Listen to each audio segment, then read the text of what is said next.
Yeah, we've been rolling. And welcome back to episode 33 of Backhouse Productions, our newest guest, Throw God. So what we do here is we kind of want to understand like someone's life philosophy of why they do the things they do. So can you kind of start off with how does the name Throw God, how did that originate? One of the hidden stories in Throw God is that I left college football, and for the next few years, I just like went hardcore into work. And I kind of entered like a blue collar industry and fucking housekeeping and hospitals and such.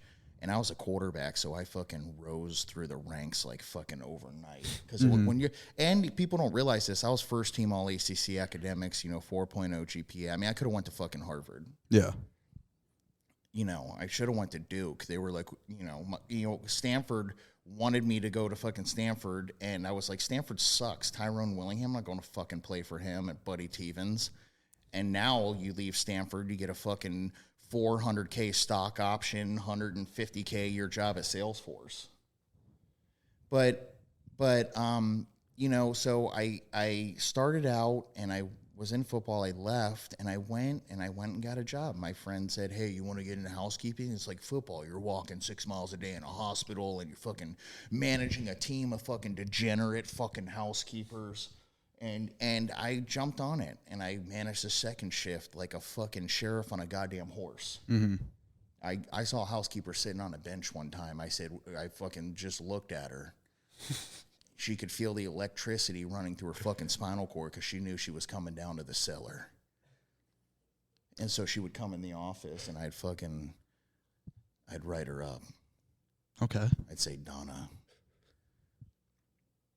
Brenda, why the fuck were you sitting on that bench?" And she'd say, "Oh, my knee hurts. I fucking got a knee brace. I fucking don't have insurance. I fucking ACL. And I said, "Yeah, but you're supposed to clean 37 fucking rooms like I told you." And I would write her up, and I'd show her the write-up and stuff, and I'd say, "This is going in your fucking file, and I'll get the fuck out of here." Like Ben Stiller in Happy Gilmore. Oh, that's so funny. Okay, gotcha. And so I'd get the fuck out of my office. And I was actually really nice to her. I was like, "Brenda, please get out of my office before I catch whatever you have." And so she would she would limp out of my office and waddle through the fucking elevator and go back upstairs. And I would just rip her right up in half. I was just kidding. I wasn't going to write her up. But she thought I was. Oh, yeah, you scared the shit out of her, Yeah. probably. Yeah. And so the next day I fired her, and Yeah. There we go. Did you write me up? I did 5 more fucking times when you left my office, so I had the paperwork. So how does this get to Throw God? So I'm rest in peace, Brenda. Should we chug a beer? No, so you have to listen. This is the evolution. So I'm working this second shift like a fucking dog, walking around. I got a fucking belt loop of keys and shit, and I'm checking rooms, and I'm fucking cleaning hospital rooms and shit. And fucking, one time I cleaned a fucking hospital room, and I thought I maybe like I touched something. I was like, "What the fuck is that?" Yeah. And I come out of the hospital room, and the nurses station come up to me, and they said, "We forgot to put the sign that patient had meningitis in it on the door." And I was pretty upset. Mm-hmm. It's a great story. One time I was emptying a fucking wet vac, and it emptied all over my hands. My hands were dry. I was pretty upset about that. Mm-hmm. Trust me on this story. One time I went to the blood lab, and I go into the janitorial closet, and a bucket falls over and red liquid falls all over my fucking hands. I thought it was human blood. I was pretty upset about that. But it didn't faze you. No, it wasn't human blood. I fucking wiped it up, and I went and I told the tech, I said, "Was that human blood?" They said it was dye. I said, "Am I going to die?" And they said no. And I washed my hands, and I kept on my job walking the hallways, scaring every nurse, every housekeeper that made eye contact with me. And I did this for a few years, and I was very strict. I've stripped and waxed over 2,000 floors in my life. I'm a professional at it. I can make a fucking side-by-side machine purr like a kitten. Mm-hmm. And so I did this for years, and I made hundreds and thousands of dollars. And I rose through the executive ranks. And one day I just fucking snapped. And I had gotten up to 350 pounds. You're 350 at this point. 350 at this point. So what is that like? You're just taking down a milkshake a day, or what do you? No, I don't eat fast food. You just got up to 350 just because? I don't eat fast food. I don't drink soda. I don't smoke cigarettes. My fucking problem is that I love Jim Beam, first of all, and I eat like a fucking dog. I'm like a fucking put a dog bowl down. Like one time I went to a dinner with a bunch of executives and we're at Outback, and I had gotten the Outback special sirloin, loaded baked potato, all the fucking sour cream you got, kids mac and cheese poured on top, bloomin' onion sauce poured on top, and I shoveled the whole fucking thing down. I eat the potato skin and everything so I get hair on my chest. Yeah. And I look over at the fucking president of the company, and he's picking at his food, and I just barehanded grabbed the baked potato off his plate, and I just started eating it. Because that's an alpha move. It is, and the CEO was watching him and watching me eat his food, and he's fucking looking at me, and I'm looking at him, and they both know what the fuck is happening. That guy was actually fucking terminated a few weeks later because of that. For his weakness. For allowing you to do that. You think I'm joking, but it was a real thing. You actually just grabbed the guy's meal? 100% and just ate it. But that's been my problem in business and generally in life. And for some reason, and my wife and her friends and whoever meets me, they always say, oh, you lack self-awareness and all this. It's like, no, I just don't fucking care. Mm-hmm. And so I ate his food and whatever, fuck him. And I made lots of money in janitorial, but I got big because I like to eat. Steaks.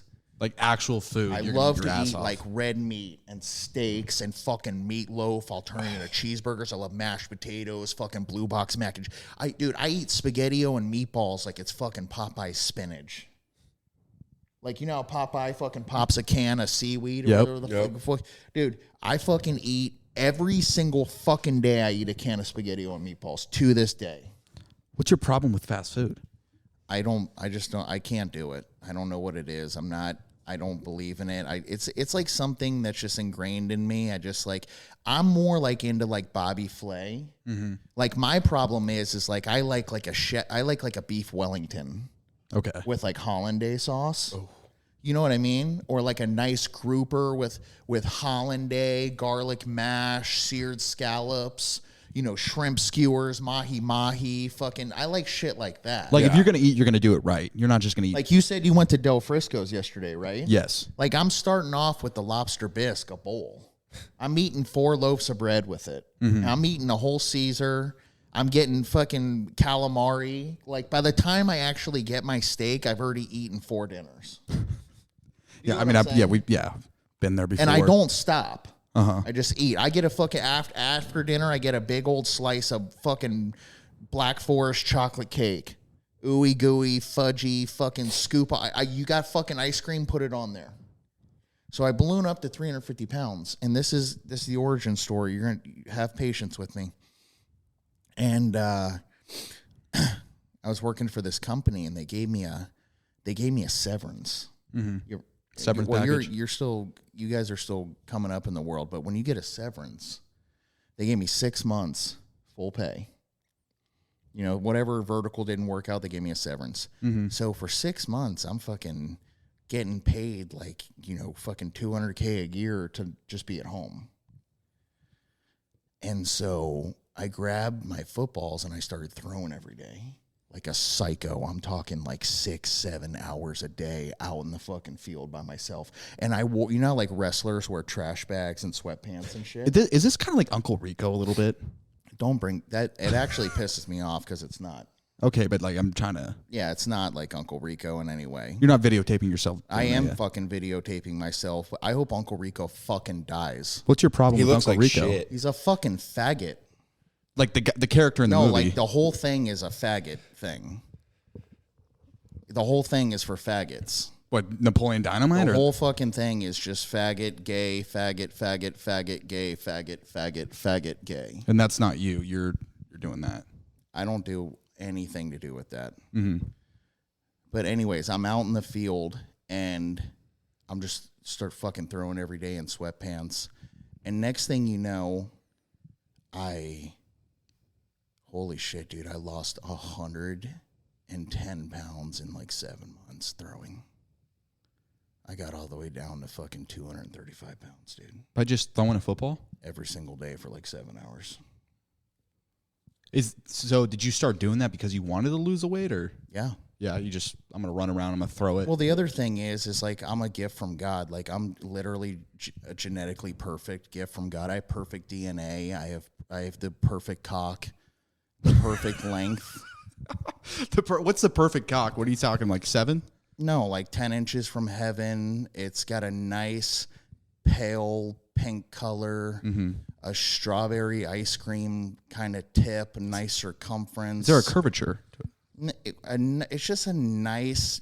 It's like if you go to a CBD sex shop, there could be a Throw God's dildo there, and go to throwgod.com. You can buy it for $59.99. No, fuck. You actually sell that? I do. I sell Throw God dildos. You can go to my website right now. So do you 3D print it? No, I went and put my cock in a fucking mold, and I had a mold of my cock made. Jesus Christ. So look at it later when you're by yourself and stuff. You had a few drinks and see what happens if you start jerking off. I don't know what'll happen. Yeah. It'll make you feel kind of weird when you look at it. Mm-hmm. You know, you could turn the veins onto it into a roadmap of America. But long story short I'm literally the most perfect human that God's ever created on earth. Handsome, tall, funny, strong, muscular, just total American male. You know what's so funny, TG, is that you got a gut right now. And you came out today and you threw 70 yards, like effortlessly. Yeah. I was really fucking surprised because, I don't know what you can make if you're just looking from a camera, like you're on your phone scrolling, you see a video of yourself throwing. Yeah. I think maybe the angle makes it look like it's going further, but you genuinely threw it 70 yards today. Yeah, I have a fucking cannon, and the thing about this is the thing too. Is like the gut is where all the. Are you looking at the cock right now? It's amazing, isn't it? Yeah, the God Rod. Yeah, the God Rod. It's fucking. It's actually. Are you fucking kidding me? It's a beautiful. It's got a look at the imaginary hand I drew on it. Is that your hand? Yeah, it's an imaginary hand that I drew jerking it off, dude. That's so fucking funny. No, but this is the thing, dude. It's like everybody wants to be like, and so I lost all this weight. I lost 100 pounds, but you can't be too skinny. Yeah, you don't want to be a little bitch. No, you got to be a little thick because that's where the power is. Stone Cold Steve Austin's a thick motherfucker. If you look at a lot of pro wrestlers, they kind of have this weird, I call it fabs, fat with abs. Mm-hmm. Like if I took my shirt off and really flex, gave myself a fucking hemorrhoid flexing, you would see 6 to 8 gold brick fucking abs on armor on top of a fucking of a belly. You would really see that. Mm-hmm. And because I do 1,000 crunches a fucking 5-6 days a week, but you would see that. And so, a lot of people are like, you have a gut. I'm like, dude, that's the fucking gas tank for a rocket launcher. Why is it in your gut, though? I've had it since I was a little kid. Even in college, I weighed 250 pounds when I played in college. Wow. And you're 6 foot? Fuck no. What are you, 6'3"? 100%. 6'3"? 100%. Clinic LabCorp approved. I go to LabCorp right now to get a fucking physical. That was fucking why would you say that? You should have said I'm 6 fucking 10. 6'10". Thank you. No, but okay, so as we fucking built 6'3". 6'3", as anyways, dude, I gotta, dude, I gotta fucking get, this guy wants his podcast to blow up. Dude, everything has to be huge in your life. Yeah. If somebody asks you how big is your TV and it's 50 inches, you fucking say it's 85. Gotcha. And then they can settle on 65. Okay, so what I've kind of gathered from what you've said so far is that you don't like to conform to things. You have your own ideas, and you don't want anything telling you what to do. So basically, this brand of Throw God is kind of your way of expressing yourself while also as a career. Like, you're making money off of this. But you're expressing yourself as who you truly are. Yeah, and I think that's one of the things people appeal to Throw God is like, you know, we're having a good time, and I'm a genius at marketing, and I can get into how I learned all this, you know, building a tech company and SEO and all these keywords and names and stuff. You know, like I told you earlier, somebody will get named Chris by their boring ass fucking parents, and they'll stay Chris the rest of their life. And then another motherfucker will be named fucking Randall, and he'll be like, my name's Macho Man Randy Savage. Stabadoo Slim Jim, oh yeah. Yeah, but what happens if your name's like LeBron James? Like, you don't really have to change that. Yeah, I mean, he's done a nice job, but I mean, that the African-American culture, they always kind of like give their kids, I mean, they have to either become stars or they're going to stay in the hood. So they try to, like, they already know the secret. They're like, name that motherfucker, name her Rihanna. Yeah, but isn't that like, that's like, name her Cardi B. Like, her mom was like, Cardi B is a fucking, she's going to be the next Nicki Minaj when she's already a baby. But isn't that a problem though? Like, you're taught as a kid, you either have to be a professional athlete, you have to be an artist, or you're going to be in the hood. Like, why can't you be a doctor? Why can't you further your education? Why can't you get like an actual job that's payable and you can contribute to society? Let me first of all, fuck society and contributing to society. If it was up to me, I'd put everyone in a fucking FEMA camp. It would be like Mad Max, and I would be who's the fucking guy in Mad Max that just pours water down on fucking people's heads for like 3 minutes and lets them drink a little bit and then turns the well Oh, off. I know what you're talking about, like the big old white dude with the long hair. Yeah. That's the people's problems in society, is they care so much about everyone else. And so, like, this is the thing, though. You don't want to be a doctor. I come from a family of doctors and lawyers, and you know what they do all day? They work 7 days a week. They work fucking 14 hours a fucking day on call. Friday, Saturday, Sunday on call. You got a problem with your eyes? You'll be at dinner with you guys at Del Frisco. They got to fucking leave and go do an eye exam. And you know how much money they make? Couple $100K. Do you guys know what a fucking $100K paycheck pays you? It's $3,155 in Texas. That seems like a lot, right? Mm-hmm. It's really not. As you get older and your bills get bigger and you go ahead and get yourself a truck and a Mercedes and a fucking 2-story house, the first paycheck's gone to mortgage, rent, and fucking the first trip to Kroger. The second paycheck's gone to a few times at the movies and fucking pin stacks. And by the time the month's over, you have no fucking money left. But if you needed, like, they're necessary, like, you need doctors. Like, if everyone decided to do what you did, like, we can't have a society. Like, no one's you can't further your age. No one can get older. Like, people will die immediately in their 30s if they get a disease because there's no one to cure it, or there's nothing. There's no one to help you. I'm just gonna I'm gonna stay in my lane because, like, I'll tell you what, I don't care about space. I don't care about science. I don't fucking care about scientists. Like, I'm not, like, I don't even think Elon Musk is cool. I'm like, yo, you want to go to fucking Mars? I want to be the king of Uranus. I don't give a fuck about Mars. Yeah. What are we going to send me to Mars and let me impregnate every fucking woman on Mars? Sorry, babe. Or I just impregnate you again, and I'll build the first quarterback on Mars. That's something right there. That's pretty cool. Yeah. Start your own league. But it's like, they're like, people like worship Elon Musk. Like, he's always building rockets and shit. I'm like, they blow up on fucking Twitter every fucking 10 days. I'm like, you know, and why if Elon Musk is going to Mars, why is he fucking so worried about Twitter? Because going to Mars would be the single greatest event maybe in the human history. Mm-hmm. So why does he care about Twitter if we're this close to going to Mars? Because we're not. I think it's 10 years away. That's what they're saying, but I'm probably going to assume 20. Okay, so let's do a scenario where we go to Mars. Okay. We go to Mars. We drop the lunar. We don't know what's out there, right? Are there fucking mosquitoes?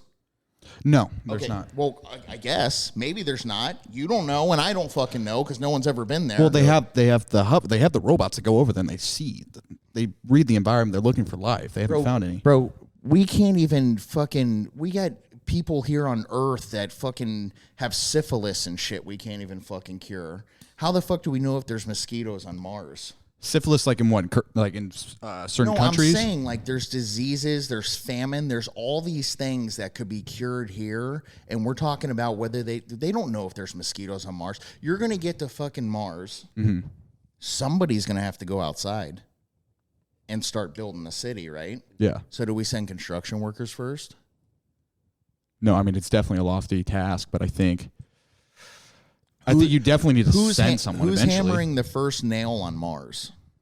I mean, I guess you can kind of correlate it, like the first people that came here, like they started drawing maps. Okay. They started figuring out the area. Okay, so like I'll give you an example. When I start as a janitor manager and you're making like $60K, you're gonna get your hands dirty. You're gonna strip and wax. Mm-hmm. You start making $250, $300K. You're like, I'm going to play on my phone and you go fucking do all the work, you fucking loser. Yeah. So are they going to send me to Mars? Because I'm not going to do shit. They're going to have to send the janitor to Mars. And that guy's a fucking idiot. So he's going to get off the fucking lunar ship and have to hit the first nail. And how bad is he going to fuck things up? I guess what I'm saying is the first people that they're going to have to send to Mars are the builders. So the first people born are going to be the dumbest people on fucking Earth. We're going to literally populate Mars again with curmudgeons and cave people. I don't think they do that first. I think they probably send some people probably botanists. I'm thinking about the movie Martian. Like SEAL 6 people that are like very extremely intelligent people that kind of know how to build an environment that's suitable for someone like a construction worker to go on. They're going to send Bear Giles. I don't know who that is. The fucking like a survivor list. Are they going to send like a naked and afraid guy out there? Or who's going to build the first fucking house on Mars? But do you think it's inevitable that we will do that? No. You don't think we ever go to Mars? No. I think somebody's going to get out on Mars. They're going to find out that there's some kind of worm or something. And they're going to be they're going to walk out in their spacesuit and then they're going to get confident and take their fucking helmet off and shit. And next thing you know, they're going to get stung by some fucking insect or some weird space worm's gonna crawl in their fucking ear. That person's gonna go back to the ship and fucking kill everyone on the ship. It's gonna look like a coyote, blood splattered everywhere. They're gonna have to send another fucking crew out with machine guns to kill whatever that fucking astronaut that's now infected with a fucking space worm. And it's just gonna be literally 100 years of going just like Ferdinand Magellan when he landed at the fucking tip of Florida, and there's fucking Indians shooting bow and arrows, and there's panthers fucking ripping people's faces off, and snakes eating kids, and mosquitoes and scurvy and shit. They're gonna go through this whole fucking disease population control shit. It's gonna be nuts for literally when did Ferdinand Magellan get here? 1500s or something? Yeah, 15 or can we look that up? Yeah. Can look that up. So it took 500 years to get to the point where we can be sitting here to do a fucking podcast. Mm-hmm. Yeah, I don't think it's going to be easy at first. Yeah, it's going to be terrible probably. There will be a lot of people dying up there for sure. Oh, yeah. And think about the amount of resources because you can't grow anything. But can Earth make it 500 years? I'm saying, while we're waiting for them to fight the fucking Tremors 1, 2, 3, 4, 5, 6, 7 movies, while they're getting rid of all the Tremors and shit, are we going to be, able to make it here on Earth, waiting? Hey, is it cool for us to, do you get rid of the pterodactyls up there yet? Can we come up there? They're probably going to do something with the atmosphere to make it suitable for humans to actually live up there. Yeah. But, I mean, are you... where are they going to build a cow? Are you they're going to terraform the entire planet and make it suitable for humans? That's what I think. That's the best way to go about it. Like a massive NFL stadium with a fucking dome covering, and we're just living inside a fucking circus Las Vegas. Maybe, but also, are you referring to the threat of a nuclear war? Like, you think that would happen before we even have a chance to even go to Mars? I think war in the world is over. Here's why. They used to be. All right, here's really why, and I thought about this the other day. How come, you know how, like you said earlier, NFL players are gladiators? Mm-hmm. Like, that's PG, that's Disney war. Yeah. Like, why can't I tune in on ABC on fucking Sunday night and just watch, like, Ukrainians just shredding people with machine guns? Like, why is there no TV channel where I can watch, like, real war and I can be like, holy shit, look at Gerald. He's got a fucking grenade, man. He's going to throw it. Oh, shit, he threw a fucking gun. Boom, boom. And I watch bodies flow up and shit. And I'm like, fuck yeah. And I'm dressed like Gerald at home in army fatigues with a nameplate that says Gerald. And I'm like, Gerald's my favorite military soldier. Gerald. Probably because you're not the only one watching. If they did but that, why can't I watch war on TV? I have to go to some weird fucking website. If there's an actual war, though, who's the fucking camera guy just there? He's not going to get shot? Well, who shot all that bullshit footage from the Hitler days where it's like fucking, they're like grinding a fucking wheel and they're like, you're watching like fucking, you can literally see the frames of like a guy's like, That's probably because it's probably based off like propaganda and they want to show like a side of the war. I'm just saying, I don't think that wars can be real because we're canceling people for gender identity, and like you think they're gonna you think right now they're like people are getting shredded with machine guns and shit, and they're like blowing each other up and shit. Like I want to see it on TV if it's real. So I think that's a good way. I mean, it's good that you said the gender thing because I think they want to make things less masculine because they believe that that's what leads to war. Have you seen the studies that people are, because of bobo tea and like all these crazy, like literally the androgynous, whatever the genes are that make you feminine are like 4% more increase now in men? Mm-hmm. Oh, that's why Bryce Young is so small. Have you heard of anything about the taint thing? Like how the size of taint, they're shrinking. Yeah. And that's like, it leads to, God, I don't know, it makes you less, or it makes you more feminine if your taint shrinks. Not to talk more about the God Rod, but my teammates used to laugh at me because my nutsack looks like a shopping bag with oranges in it. Mm-hmm. And I remember changing in the locker room one time, and they're like, oh, shit, we could pull that shit over someone's head like a swimmer's cap. Like, I got a real stretchy fucking big nutsack, and sometimes I'll be like, hey, babe, and I'll just be fucking doing a goat hard or stretching it into a bat wing or fucking flapping it around and shit. That's got to be a problem getting around, though, with something that big, right? I'm not, it's just a long, droopy nutsack. It's like a Jackass movie nutsack. Let me ask you this. Can you get too big where it's like not even good for you? You know Probably. What I mean? You can get too big where it's like you actually have a third leg and you're dragging that shit everywhere. You can't even wear shorts. The problem. You know, but I want to tell you guys something. This is a real thing, right? This is a real thing. You know when they call someone cocky, right? You know why they're cocky is because of their cock. Like a big cock. So the dick is the antenna to your soul. This is a real thing. When you get nervous, next time you get nervous, right? Like you bring a girl home from the bar and you're like, I think we're going to fuck. I don't know. Like reach down and grab your cock. And if it's nice and lengthy, right? You kind of like, you're like, maybe I should accidentally like change in front of her and like let my dick fucking flop out and let her accidentally see it out of the corner of her eye and let her know that I'm fucking ready, right? Mm-hmm. But like if you if you get nervous in a football game and you go to reach and touch your cock and it's like down, it's like sucked inside you. Yeah. And it's the antenna for your soul. So you're saying if you shrink up in that situation? Yeah, like if you're in a big game, big stadium, everyone's screaming. Next time you're at Fresno State, I want you to reach down.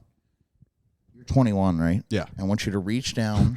I want you to check to see if you still have a dick. Mm-hmm. And if it's nice and floppy, you go tell the coach, you're like, I can get hard on command, put me in right now. I was going to say, would that be even stranger, though, if you were hard playing? No, it would mean that you're just you love, the energy is just turning you on. You're ready to fuck the world. Can I get hard on command? Is my player a porn star? That's the Kobe and LeBron. I'll be right back. Kobe and LeBron and these guys. Is is the player a porn star? Yeah. I mean, I'm telling you right now, this is a real thing. And the limp dick fucks that can't do it, they're not ready for Showtime.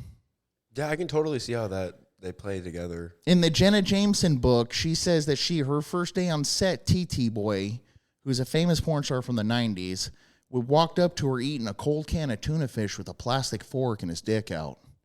And she said she turned around and looked at him and said, well, he is about to fucking destroy me.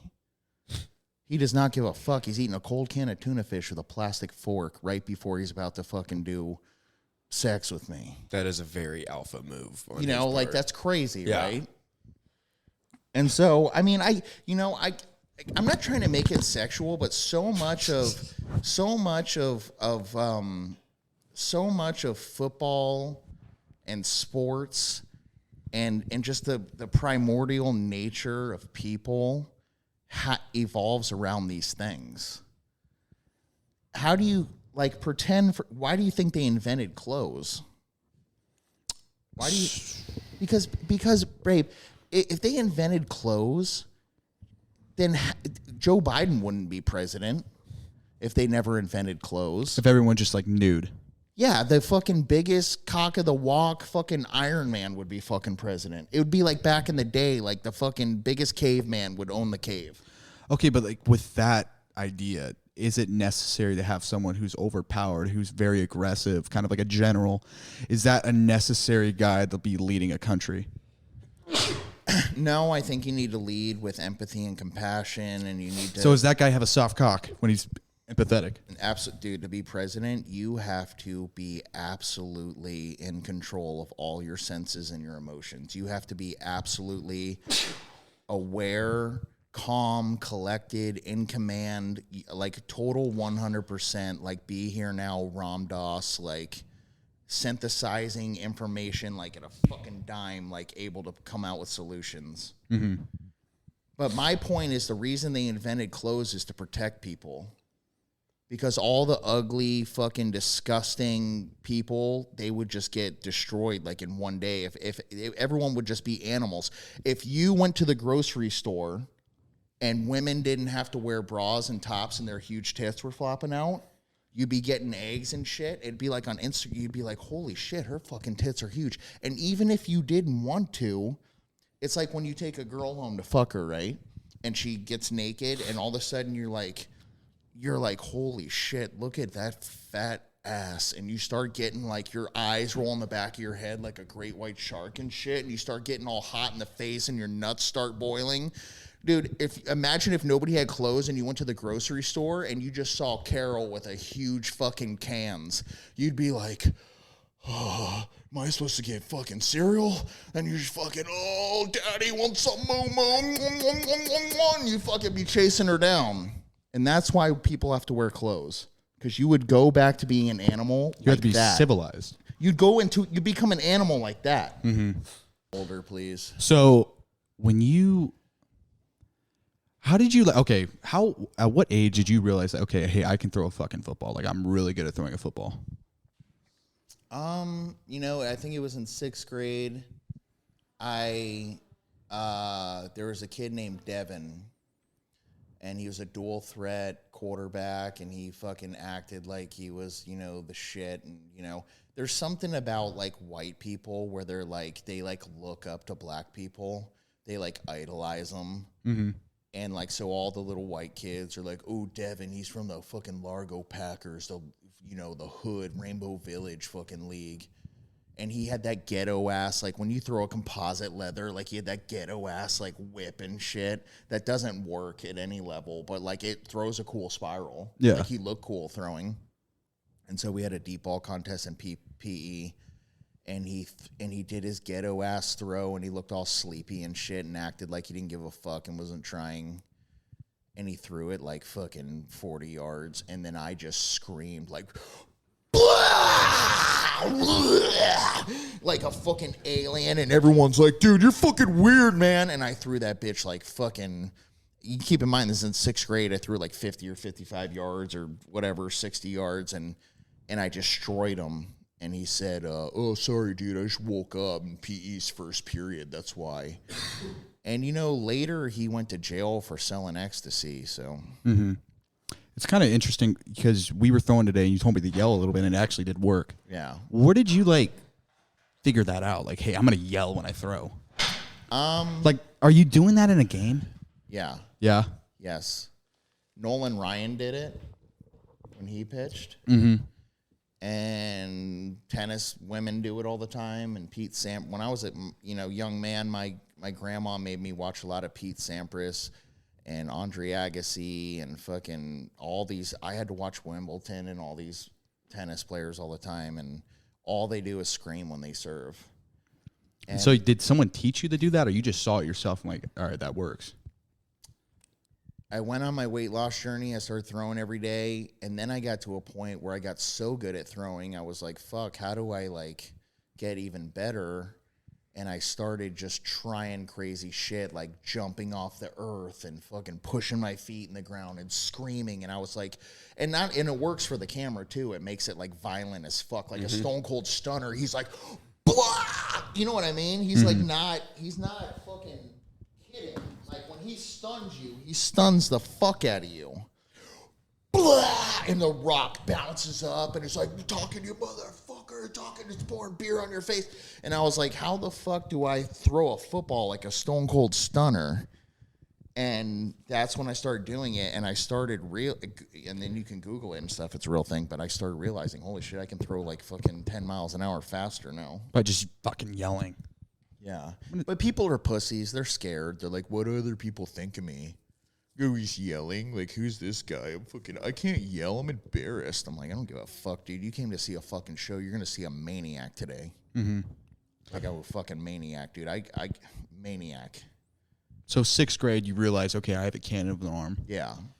When did you, were you a 4-star recruit or a 5-star? I was 4-star on Rivals, and I was a 5-star on ESPN with Tom Lemming. So to get to that point, are you going to camps every weekend? I did. So 2 things that set me apart is I was born with a natural energy, like a Liu Kang. Like, I really think I could talk myself into, setting a house on fire by looking at it. Like, I'm just really weird into, just believing in myself. Like, I have this natural oozing, just, I tell myself, I'm like, no matter what, just fucking go as hard as you can. I don't give a fuck, dude. And so I had that as a kid. My mom would lock me out of the house, and she'd make me go run 5 miles. Literally, I couldn't go inside my house. She'd lock all the doors, and she'd say, you're not allowed in unless you're drenched in sweat. And so I had to go run 5 miles. And then I threw every day in the field behind my house, 100, 200 passes. Like an autistic kid, I would make up shit. 2-minute drive, fucking 200 jet dragon lion on the Packers. I'm going to beat the Colts. And I'd break people's fences and shit. And I'd throw fake touchdowns and run full speed down there and imaginary fucking high five somebody and shit. People make fun of Russell Wilson for that, but I imagined it all. And I do the same thing. But those things combined, and then my parents I'd go to camps, dude. You have to go to camps. Did you like the camps? Some I did, some I didn't. How it really all started was I went to the Nike camp, and my mom lied to me. She's like, we're going to go watch Xavier Lee and Drew Weatherford at the Nike camp so you can see what your competition is in 4 years. And I just became a freshman in high school. She drove me to Gainesville, Florida. I get out of the car, and she goes, oh, I brought your cleats. You're going to throw today. And I was like, what the fuck did you what? And she lied, and she literally stopped the camp. She went out to the middle of the field, and she told the coaches, she's like, my son's better than fucking Xavier Lee in 9th grade. You fucking watch. He wasn't invited. Invite him now. And she's like, go get your fucking cleats and put them on. And I put them on, and they let me in the camp. No shit. They let me in the camp, dude. And I go out to the camp, and I just started throwing fucking ropes, dude. And I got the best quarterback at that Nike camp. Really? And they were going to Florida State. So instantly you win that competition. You're now recognized. I got the best quarterback at that camp, and And the next day I got offered by Purdue and NC State and started coming in. This is you as a freshman. Yes. Wow. And then I got Florida State. And once the schools in your state offer you, that's a rule in recruiting. So Florida, Miami, and Florida State offered me. And I remember Michigan called me, and they're like, once every school in your own state offers you, that means your own state thinks you're good, so we think you're good. And then Michigan offered me, and every other school started offering me, and this is as I went through 11th grade and such. But that's how it started, is because my mom. So were your parents kind of pushing you to be a football player, or they? Yeah.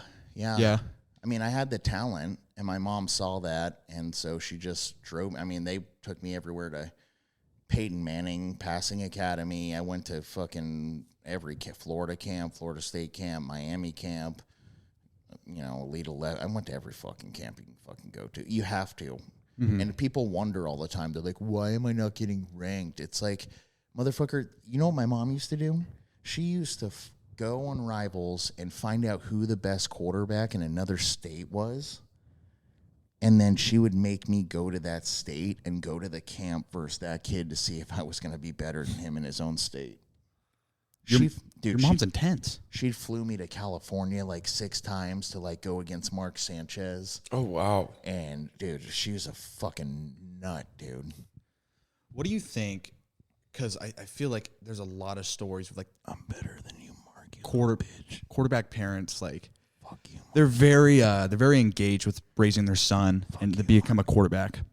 What do you think like separates like a great quarterback? Like, because I feel like a lot of these kids, they have this. Everyone has a parent that wants them to be the greatest ever. Yeah. But like, what actually separates those individuals from everyone else? You have to be a psycho. You have to just be different. I call it. You have to be a psycho. You have to be a sociopath. You have to be, like, you have to literally not care. If you want to be like, they're talking shit about Russell doing high knees on the plane. It's like, yeah, because he's a fucking nut job. Mm-hmm. He's so inside his brain telling himself he's the greatest to ever live. He can't even comprehend somebody saying he's not, or him even playing bad. Like, I bet his whole Broncos season, he didn't even think he played bad. He's like, everyone else just sucks. Like, you just have to literally believe in yourself so much and talk to yourself so fucking much in your brain and tell yourself you're the greatest ever. And then you hear stories about Kobe, like, shooting like a fucking 1,000 free throws, and you hear stories of Tiger Woods hitting 1,000 fucking golf shots every morning. Like, you just literally have to say, the only way I can come is from throwing. Like, that's the only way I can get off. You have to be sexually attracted to the sport, to the feeling that you get high off of what you're doing. If you don't have that, you got to quit. You got to stop. Because then you're not going to get through it when somebody says you suck. So this goes back to like, are you limp when you're playing, or are you? Yeah. You're ready to go.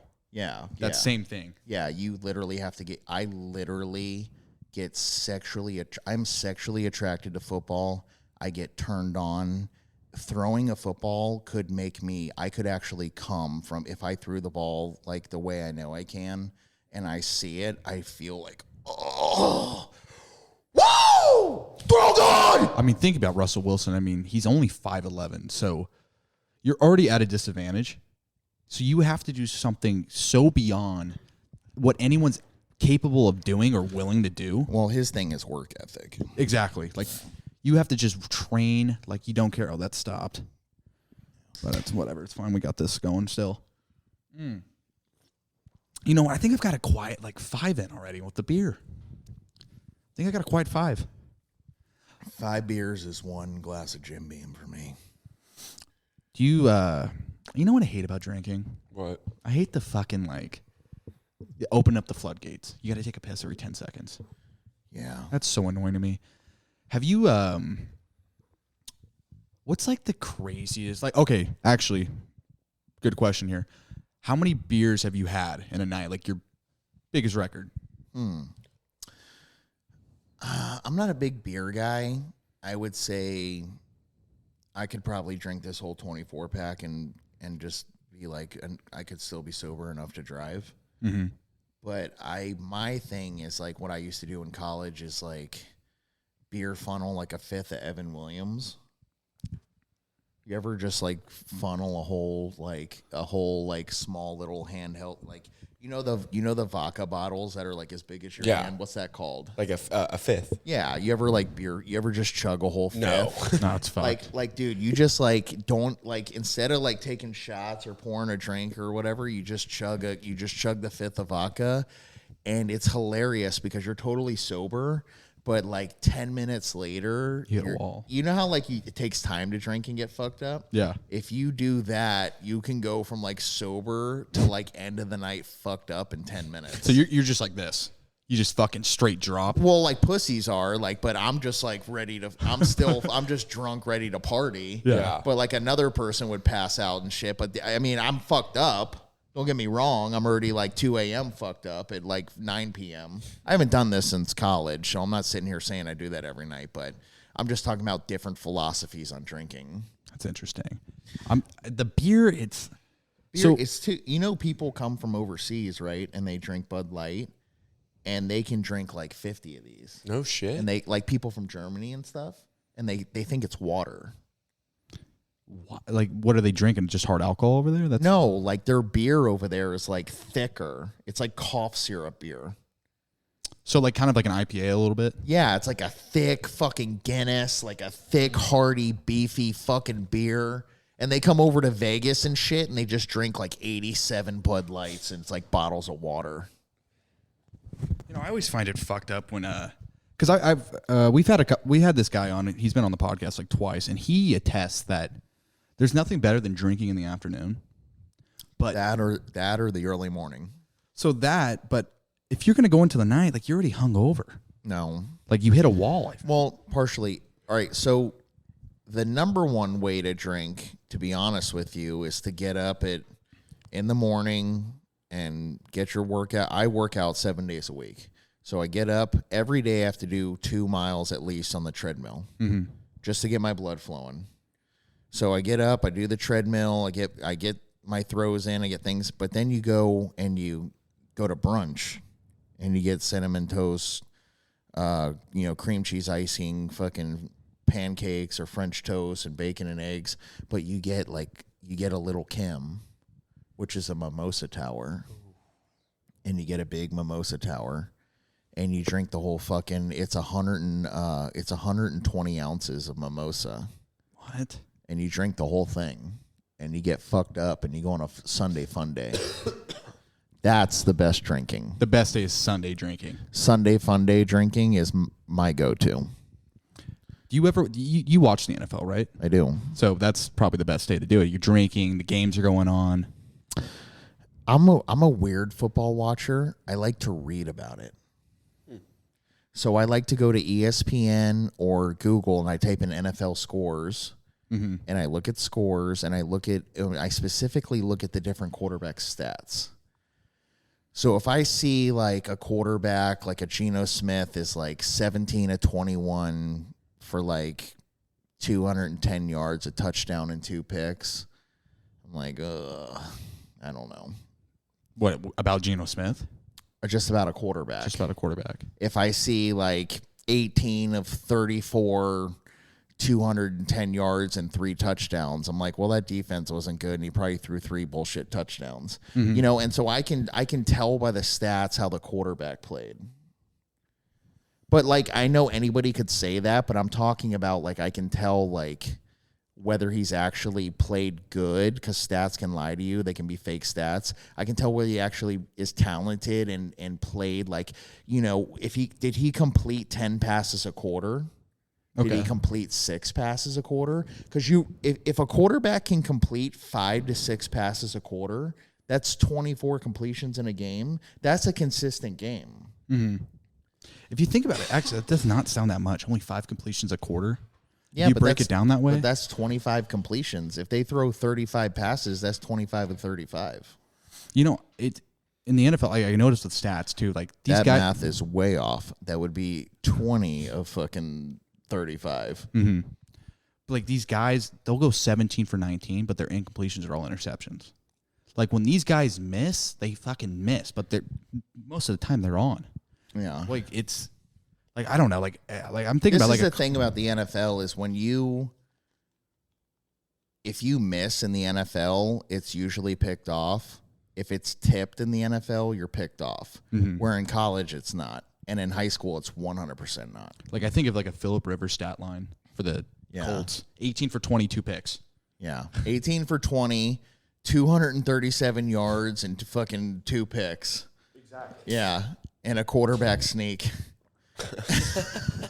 Dude, that's what kills me is the quarterback sneak rushing touchdown.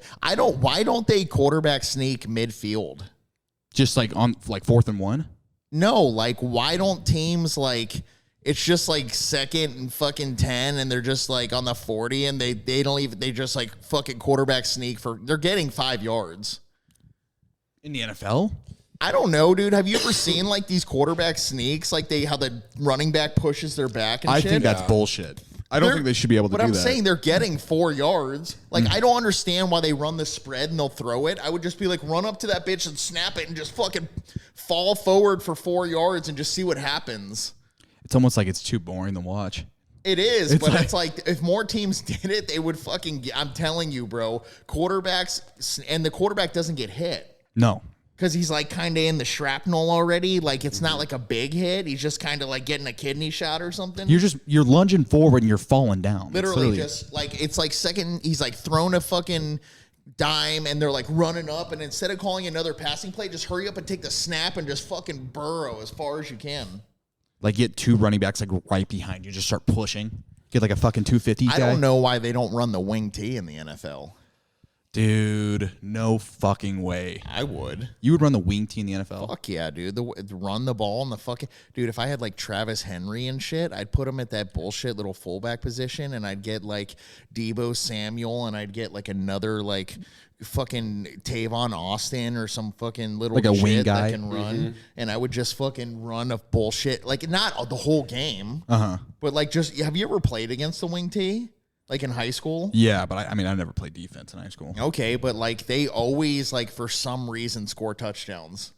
Like wing T offenses are like fucking weird, dude. They run for like 300 yards every game. Like, isn't it kind of gimmicky though? Like you think about it, it takes an NFL coaches like a year to understand what they're doing. Like you think about Kaepernick with the read option, you think about RG3 in Washington. Like they figure you out really quick. Dude, like Urban Meyer, right?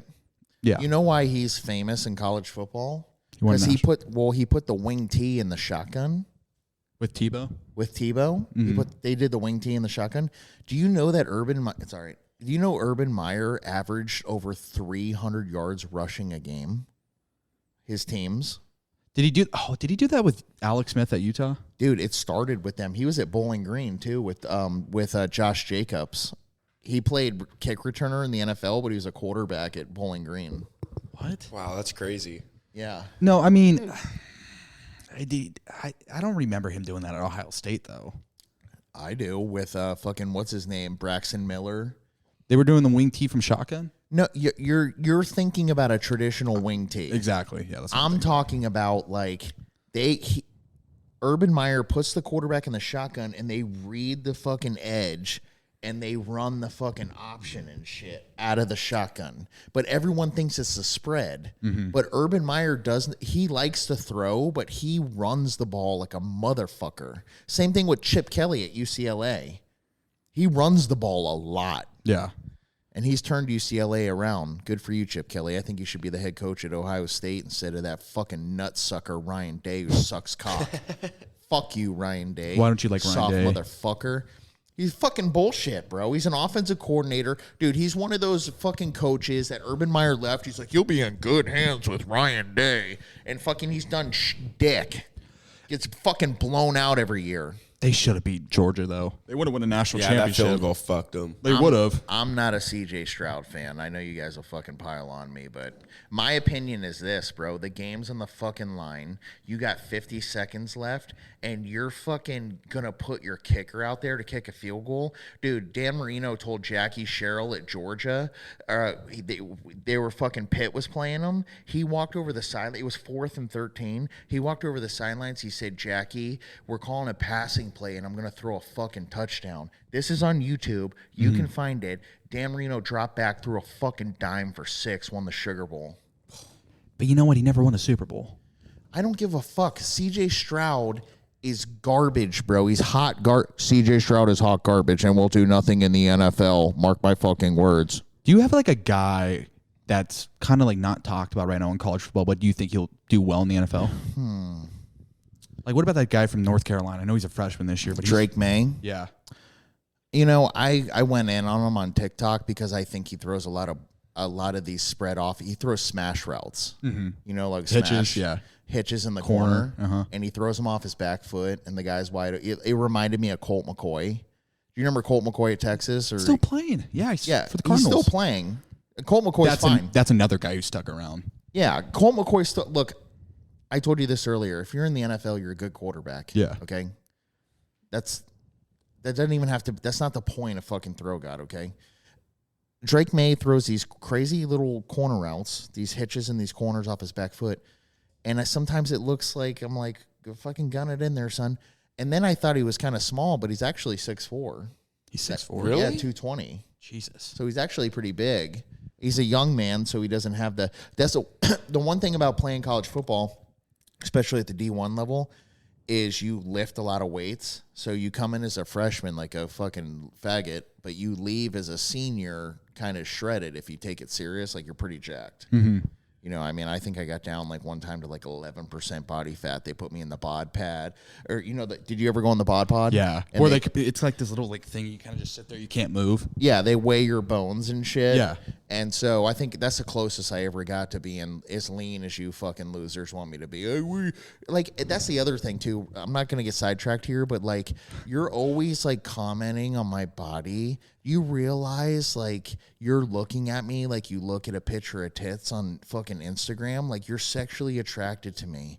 The first thing you thought when you looked at my body was about my naked fucking body. That's weird. It is. That's weird. It really is at the end of the day.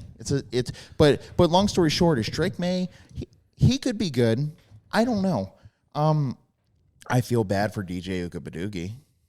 They got going to Oregon State from Clemson. I feel bad for him because he's actually got a cannon. He does. We played him in high school. Yeah, Really? we did play against him. Yeah, we in high played school. St. John Bosco twice. Are you from Hawaii? No, Bakersfield. Oh, is he from California? Yeah. Yeah, it's St. John Bosco's in L.A. Oh, really? Yeah, Mayflower. Oh, wow. Or yeah, whatever. Yeah, Mayflower. He's got a Bellflower. fucking cannon. Bellflower. Yeah, no, he's fucking huge. Yeah. I think he could be done. I think he could be the number one pick in the draft. And you know what's crazy is like they said like he's only a sophomore, by the way. He's not a junior? He's a true sophomore. Same because of COVID and everything, just how you are. True, because he was really good that COVID year. Then he didn't count. Bro, Okay. he's a true fucking sophomore. Yeah. Dude, he struggled the first or maybe he's a junior. I don't know, but he struggled the first year as a starter. No, he'll be a junior next year. Yeah, he struggled the first year as a starter. He comes in last year, he threw 25 touchdowns and he ran for like 7. I mean, that's 32 touchdowns at the D1 level. Yeah. He's not garbage like people say. What do you think happened over there? My opinion is I think that Dabo, I like Dabo. I think he's a throwback to the Bowden way. I think he's a player's coach. I think he's a great coach. I think he should sell a weed strain called that Dabo.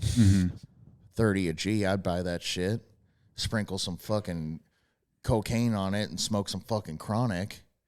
But this is the problem, is I think Dabo's been slipping. Yeah, I mean you know what? It's like they're slipping, but they're fucking 11-3 this year. This is the thing. Dabo started, he had Taj Boyd, Yeah. who's a beast, Mm-hmm. threw 8 touchdowns in one game. Then he goes from Taj Boyd to Deshaun Watson, who's a beast in college. Stud.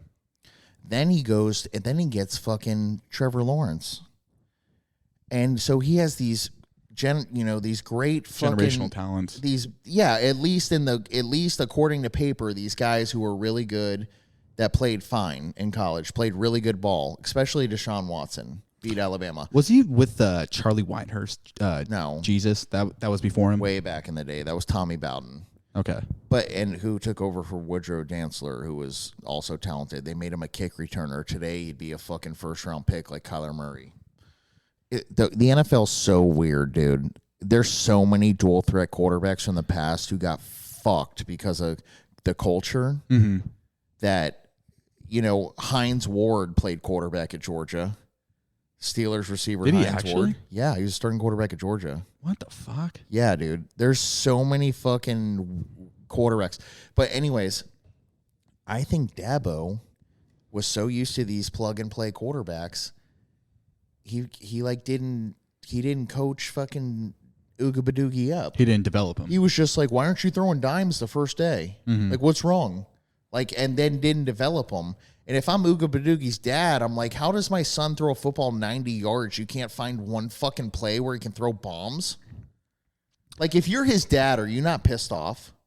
The whole how that broke down, yeah, I'd be kind of mad. Bro, if you can throw a football over 70 yards, myself included, you deserve to at least be on a fucking practice squad in the NFL. Like, even if you were the worst person on the history of the earth, you're going to tell that's a talent.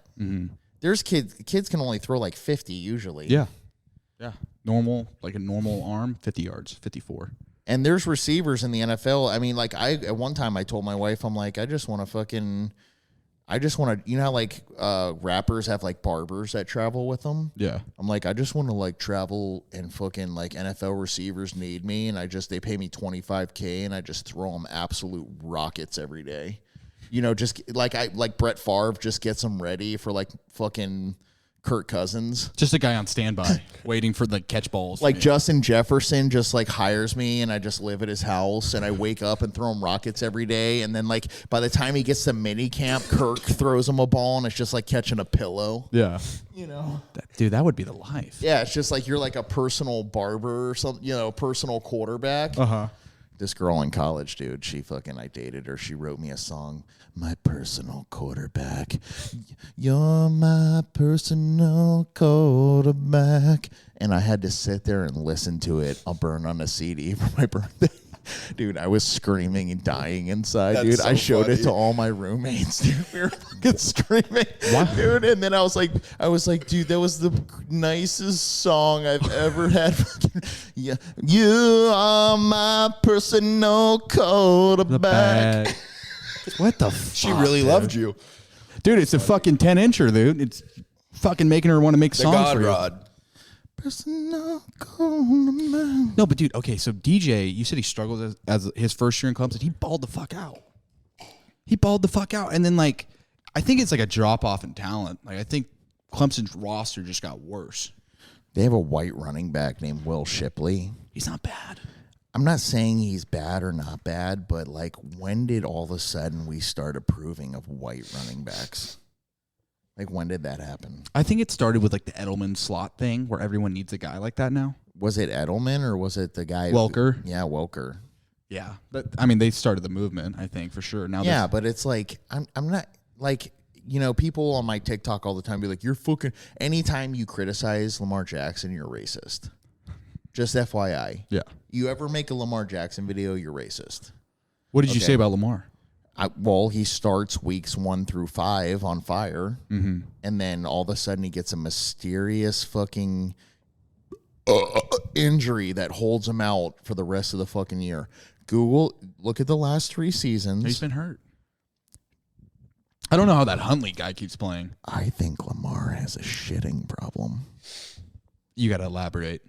So David Garrard, do you know him? David Girl. Oh, fuck. Old Jags quarterback, number 9. Old Jags quarterback, number 9. Yeah.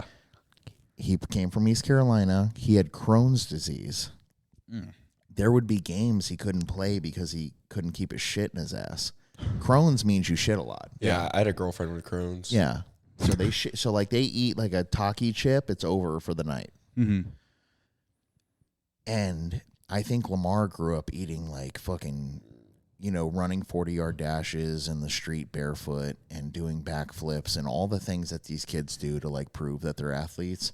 But I also think he grew up eating gas station food like hot Cheetos and Takis and Code Red Mountain Dews. I think there's something wrong with his intestines. And I don't know if he's wearing a colostomy bag that his rib protector can't fucking help shield, but I think that he has a shitting problem. Like, I think he's stomach. There'll be times where he's out for a game and no one says why. Yeah, why is he hurt right now? Ankle? His Nutella tendon. What the fuck is that? His patella tendon. Oh. I call it his Nutella tendon. Dude, it's actually really funny. Thank you. Okay, so think about like mobile quarterbacks. I think it's because they just can't stay healthy. It's not sustainable. Yeah, you get fucking hit. Yeah, exactly. Like you can't play 15 years. It doesn't feel good to get hit. Exactly. So it's not great. So if you're just a dude in the pocket taking checkdowns like Brady, that's kind of the winning formula. Brady never gets hit. Exactly. And if he does go to get hit, you can literally find clips of him he'll just fall. Yeah. He'll literally just fall. Or just, he's earned the respect of the NFL where guys just don't hit him in the open field. Yeah, but he'll literally, if he sees a sack, he'll literally almost just take a knee and say, I'm done. That's the way to play quarterback if you think about it. I mean, you can't have these guys running the ball. Dude, there would be times after like D1 games where I'd like wake up like in a car accident, like my collarbones feel broken and my AC joints and I'm bruised and I'm like, I have to go to fucking I remember one time I fucking broke my collarbone versus Louisville, and after the game I went to go make a cheeseburger with my arm in the sling on the back porch of the house my fucking mom bought me, and I fucking leaned in and I was like, oh, dude, this looks good, dude. And as I flipped it, I fell through the grill, through the fence, and I broke it again. And then I had to go to treatment the next day, and I was like, I think I really broke it this time, guys. Dude, it's so barbaric. I mean, you're getting probably injected with shots. I barely feel it. I did. Actually, my last year in North Alabama, Toradol is the shot. I got one before every game. So did I. Right in the ass. I got it in each of my AC joints. That's And so it would numb my shoulders. You tore your AC joint as a quarterback and you played? Here. In your right shoulder too? No. Usually just your left? Okay. Yeah. Gotcha. Because that's usually what you lead with. Yeah. But I did Toradol shots, and they numb your shoulders. Mm-hmm. And I would be getting fucked up in the game. I'd be like, I would talk shit. I'd be like, I can't even feel it, bitch. I'd say that to dude, you know what I used to say to linemen? I'll fuck your mom, you fucking little jit. Just say so you're under center, you're talking shit to the No, D-line. like after the play, like I do like a fake handoff and shit. I find a defensive tackle. I'd be like, I both fucked your mom last night and fucking push him and shit. Your mom squirts. I mean, that's... You know what? I mean, that's a good way to go about it because these guys are trying to fucking make some plays and they're trying to kill you. Bro, you should hear what it's like to be under center. You know how they always mic quarterbacks up? Yeah. Dude, you'll be under center in like a real game and the linemen are just saying nasty shit to you. I'm a butt fuck you, dog. You probably don't remember, but when we played East LA this past season, their middle linebacker, he got suspended 2 games before because he shoved his finger up an opposing center's ass. Of course he did. And he was just a motherfucker. Ugly as shit. He was a bounce back from OU. Good. Playing at East LA. Even better. Motherfucker, dude. And I was just like, we were talking shit to each other. We were going bad at the entire game. I'm like, aren't you that faggot motherfucker that shoved your finger up the center's ass? He's like, yeah, you want to taste it? I would have said yes and sucked it right off his finger. See, you got to get weirder. Yeah. Exactly. You have to take it another level. Because then they're like, what the fuck is wrong know, with like this the guy? podcast guy, Tim Dillon? Oh, love Tim Dillon. Dude, you watch Tim Dillon? I occasionally, I like Tim Dillon, and then I don't like him. I'm on the fence, but I do tune in every once in a while. I wonder what's going to happen when he can't talk about conspiracies every fucking day, like if he's going to have a career.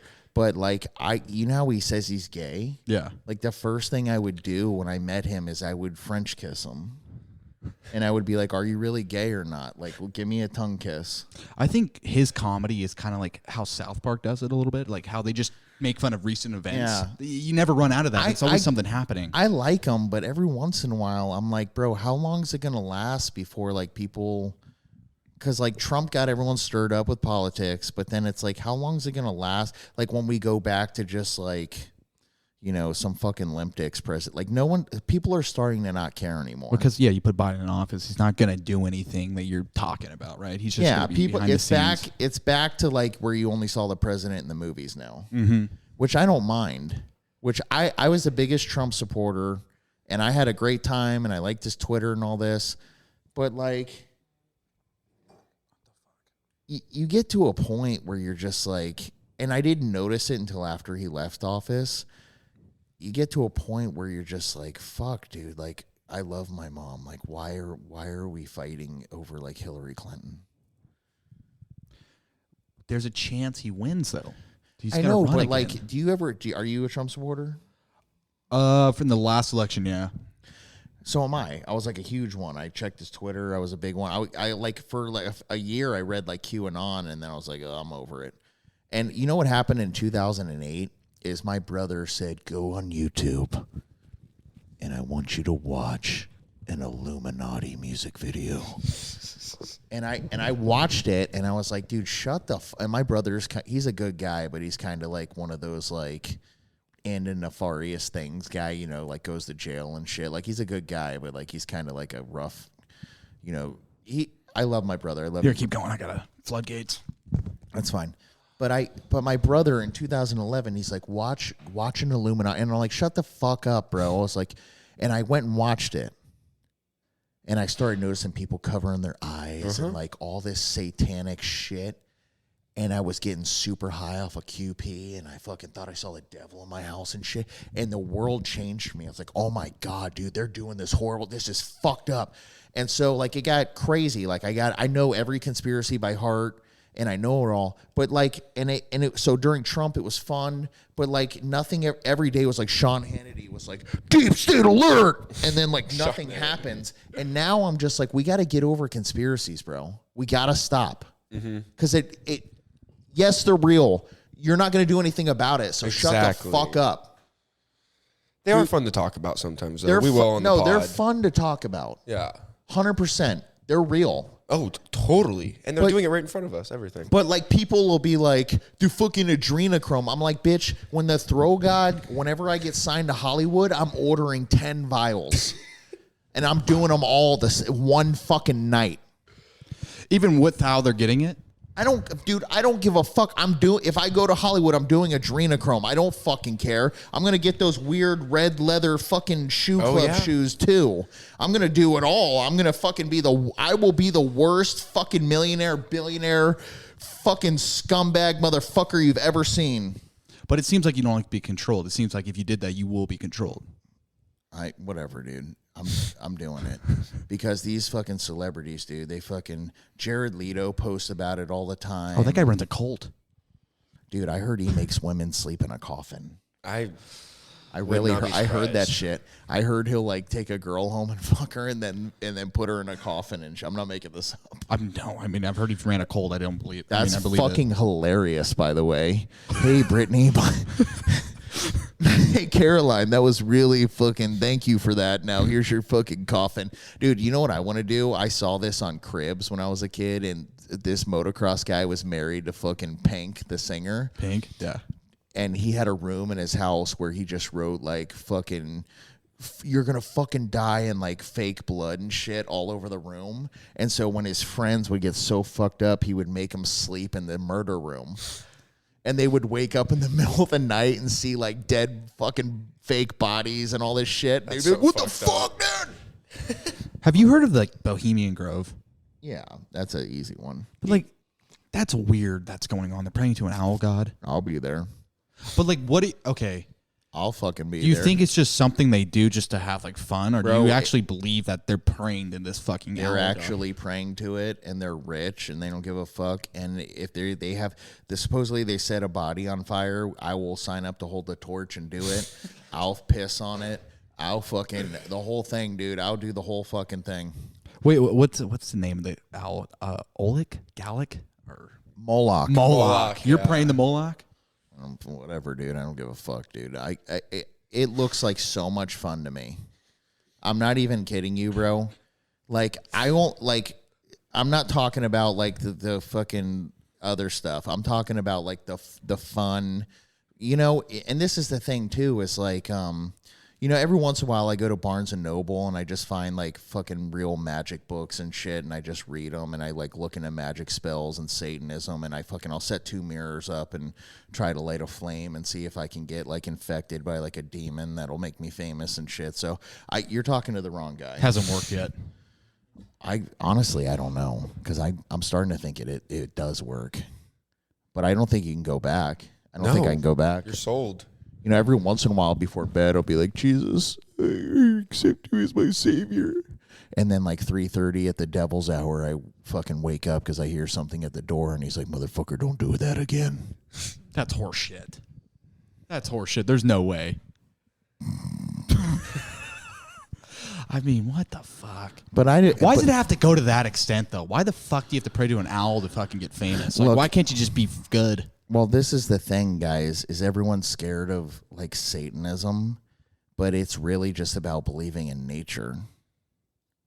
There's, like naturalism? So, like, when you're into God, and I know if you guys are Christians or whatever, I don't fucking think anything, but, like, you have to pray to somebody else, and he's going to save you.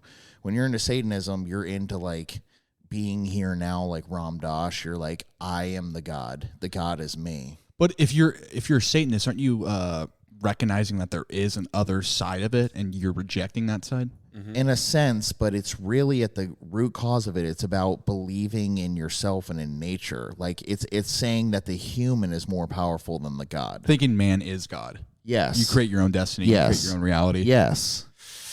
Which is hard because some people are scared, like, you know, and I would be scared too if I was like a fucking whatever. But yeah, but let me ask you this: is like, why are there hundreds and thousands of churches, but there's not one place I can go and just peacefully worship Satan? Because what it seems like is you're worshiping chaos. But how is that fair? Like, why isn't there one place that I can just wear a nice suit and, you know, just go on Sunday, and like I don't want to like fucking sacrifice somebody. I just want to sit down and like say like whatever Satan wants you to say. I think you can do that though. It's allowed. I mean, it's freedom of religion. Yeah, but I mean, if I Googled it, there'd be one satanic church here, and the guy would have a bald head, and he'd look like a fucking monster. Mm-hmm. He'd look like fucking, you know. What do you want him to look like? Just like a Dabo Sweeney. You want Dabo Sweeney?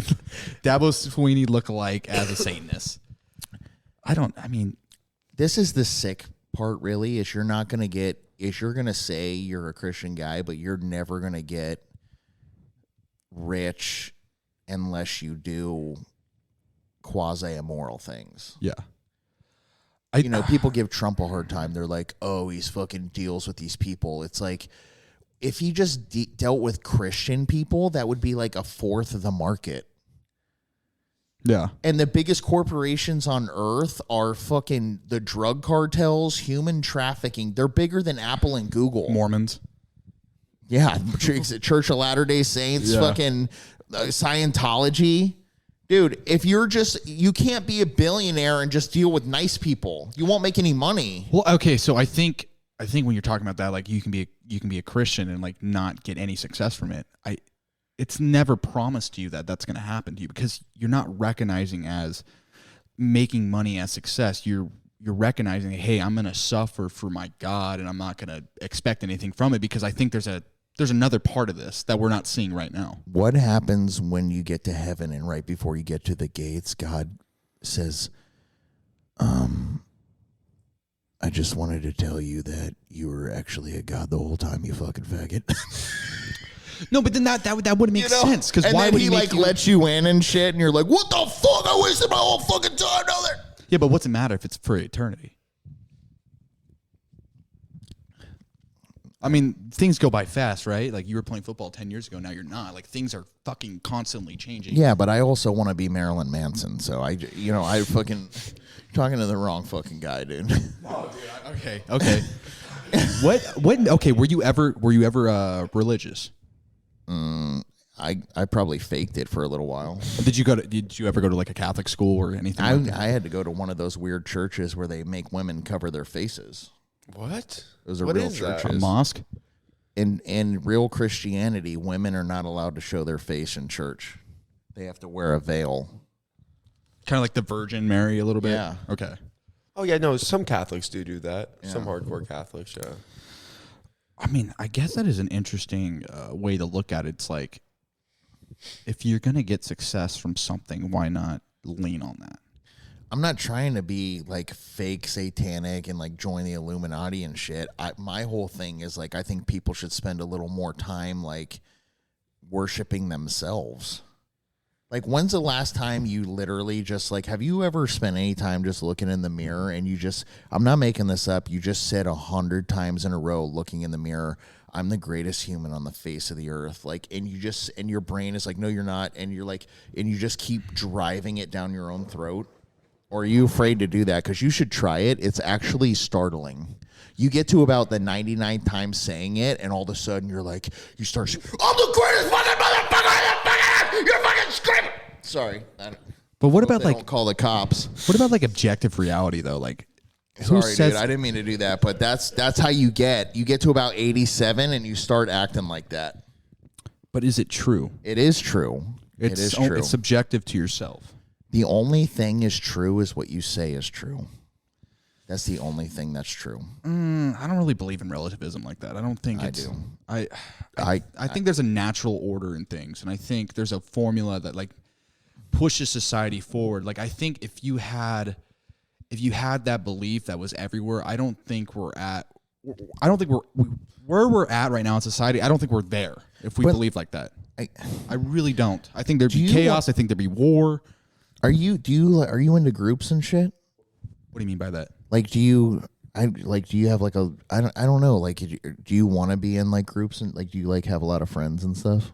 Oh, groups that like friends. Yeah, like you like enjoy like a lot of, you enjoy, like for instance, like me, like I hate when I'm talking about it. It sounds so like weird to even say. And I know you guys are like, dude, fuck, this guy's a fucking nut or whatever. But like, I actually just like want to be by myself. But you don't mind being a loner. It's weird. I don't know. I guess they call it Sigma nowadays. Is that what it's called? The Sigma? new term? I've heard I thought Sigma was like alpha, right? No, Sigma is like this whole John Wick thing, like where like the guy, like alpha is like the alpha bro, and then Sigma is like the guy who can't get his headset on. Okay. Yeah. Okay. I mean, yeah, we have a good amount of me and JP. Yeah, we hang out with a couple of good guys. Almost 1:30.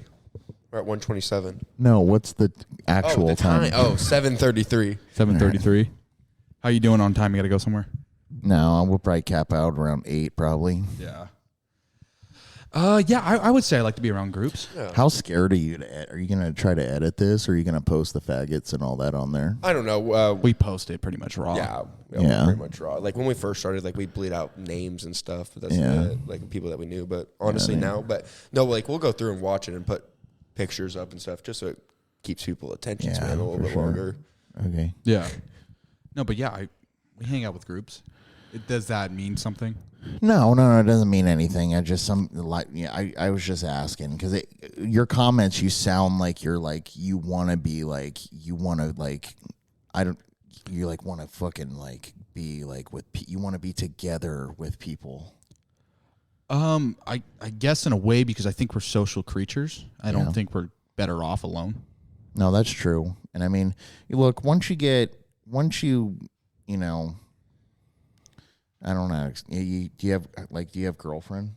Not right now. Yeah. So I don't know. Next question, I guess. Let's dude, we haven't even talked about you in college. Like we kind of just been talking here. You know, and it's because it's not at this rate. It's fine, but it's not. It's really not important anymore. Because. And Wikipedia won't update my goddamn stats. I don't know if I had to hire someone to go to Wikipedia. I threw 40 touchdowns my last year, so a lot of people like to like fucking attack me and talk about NC State. Like, and maybe I'll take a percentage of the blame, but you know, I don't. You didn't even play football, and you're a fucking loser. So shut the fuck up. I'm not talking to you. I'm talking to that fucking guy. Looking right at the camera. But the second point is like. you're young when you play college football. I was 17 when I started. I like went through, I got kind of out of school early. I was 17. Bro, you don't even know what the world is like until you're like fucking 30. And I'm not trying to like say I'm older than you guys, but like you go through a phase where you're 18 and now you can go to a club or something, and you're 21 and You're making your own decisions. Yeah, you're 21 and you can drink, and then you start like a family at like 26, and then you get your first IRS letter. And then you get fucking a debt collector bill, or you get like actual, you have to pay like a mortgage. You have to like, you get like bills that are like you get a bill that you have to pay like fucking $980. You get what I'm saying? Yeah. Like when you're 21, you don't get those bills. And so my point is, when you're in college football, and a lot of kids do it and they do fine, and it's a little bit different now, but you're like a really young man. So I guess I wish college coaches would spend more time like, how are you a fucking 5-star when you get recruited? I hire a college coach to be the CEO of my 5-star to get me to the NFL, and then he tanks your fucking stock. If you were if you had a small business, right, and you had angel funding, and you hired a CEO who said, I'm going to get you to the NFL, and then you go from a 5-star to a fucking 2-star after a few years, you know, whatever it is. I think, because how do you get worse in college? Like, how does that happen? So I think college football, it's a big corporation, obviously. NCAA, they're making a lot of money. It's like you going to Merrill Lynch and saying, why am I not the main guy? Why am I not getting praise enough? Because you have to do your part to make it all work. You do, but at the same time, it's like, I don't understand how a group of evaluators all over the country that weed out hundreds and thousands and millions of kids, they give you a 5-star. They say you're prime USD DA fucking beef quarterback. You are fucking prime, bro. Cannon fuck. And then you go to a random college that you pick, and then like you're fucking like, it's weird. Do you believe that suffering is necessary in improvement? Yes. So that's probably like they want to put you through a series of trials, see if you're put up for it. And if you stick through it, you'll probably end up being the guy. And the fact that you even have a chance is something other than itself. But I've seen a lot of kids get to go from a lot of kids who went to like your Hainer guy at Fresno State. Like he'll play a few years and maybe in the NFL if he's lucky. But that's better than how many? I can't even give you the number of how many kids.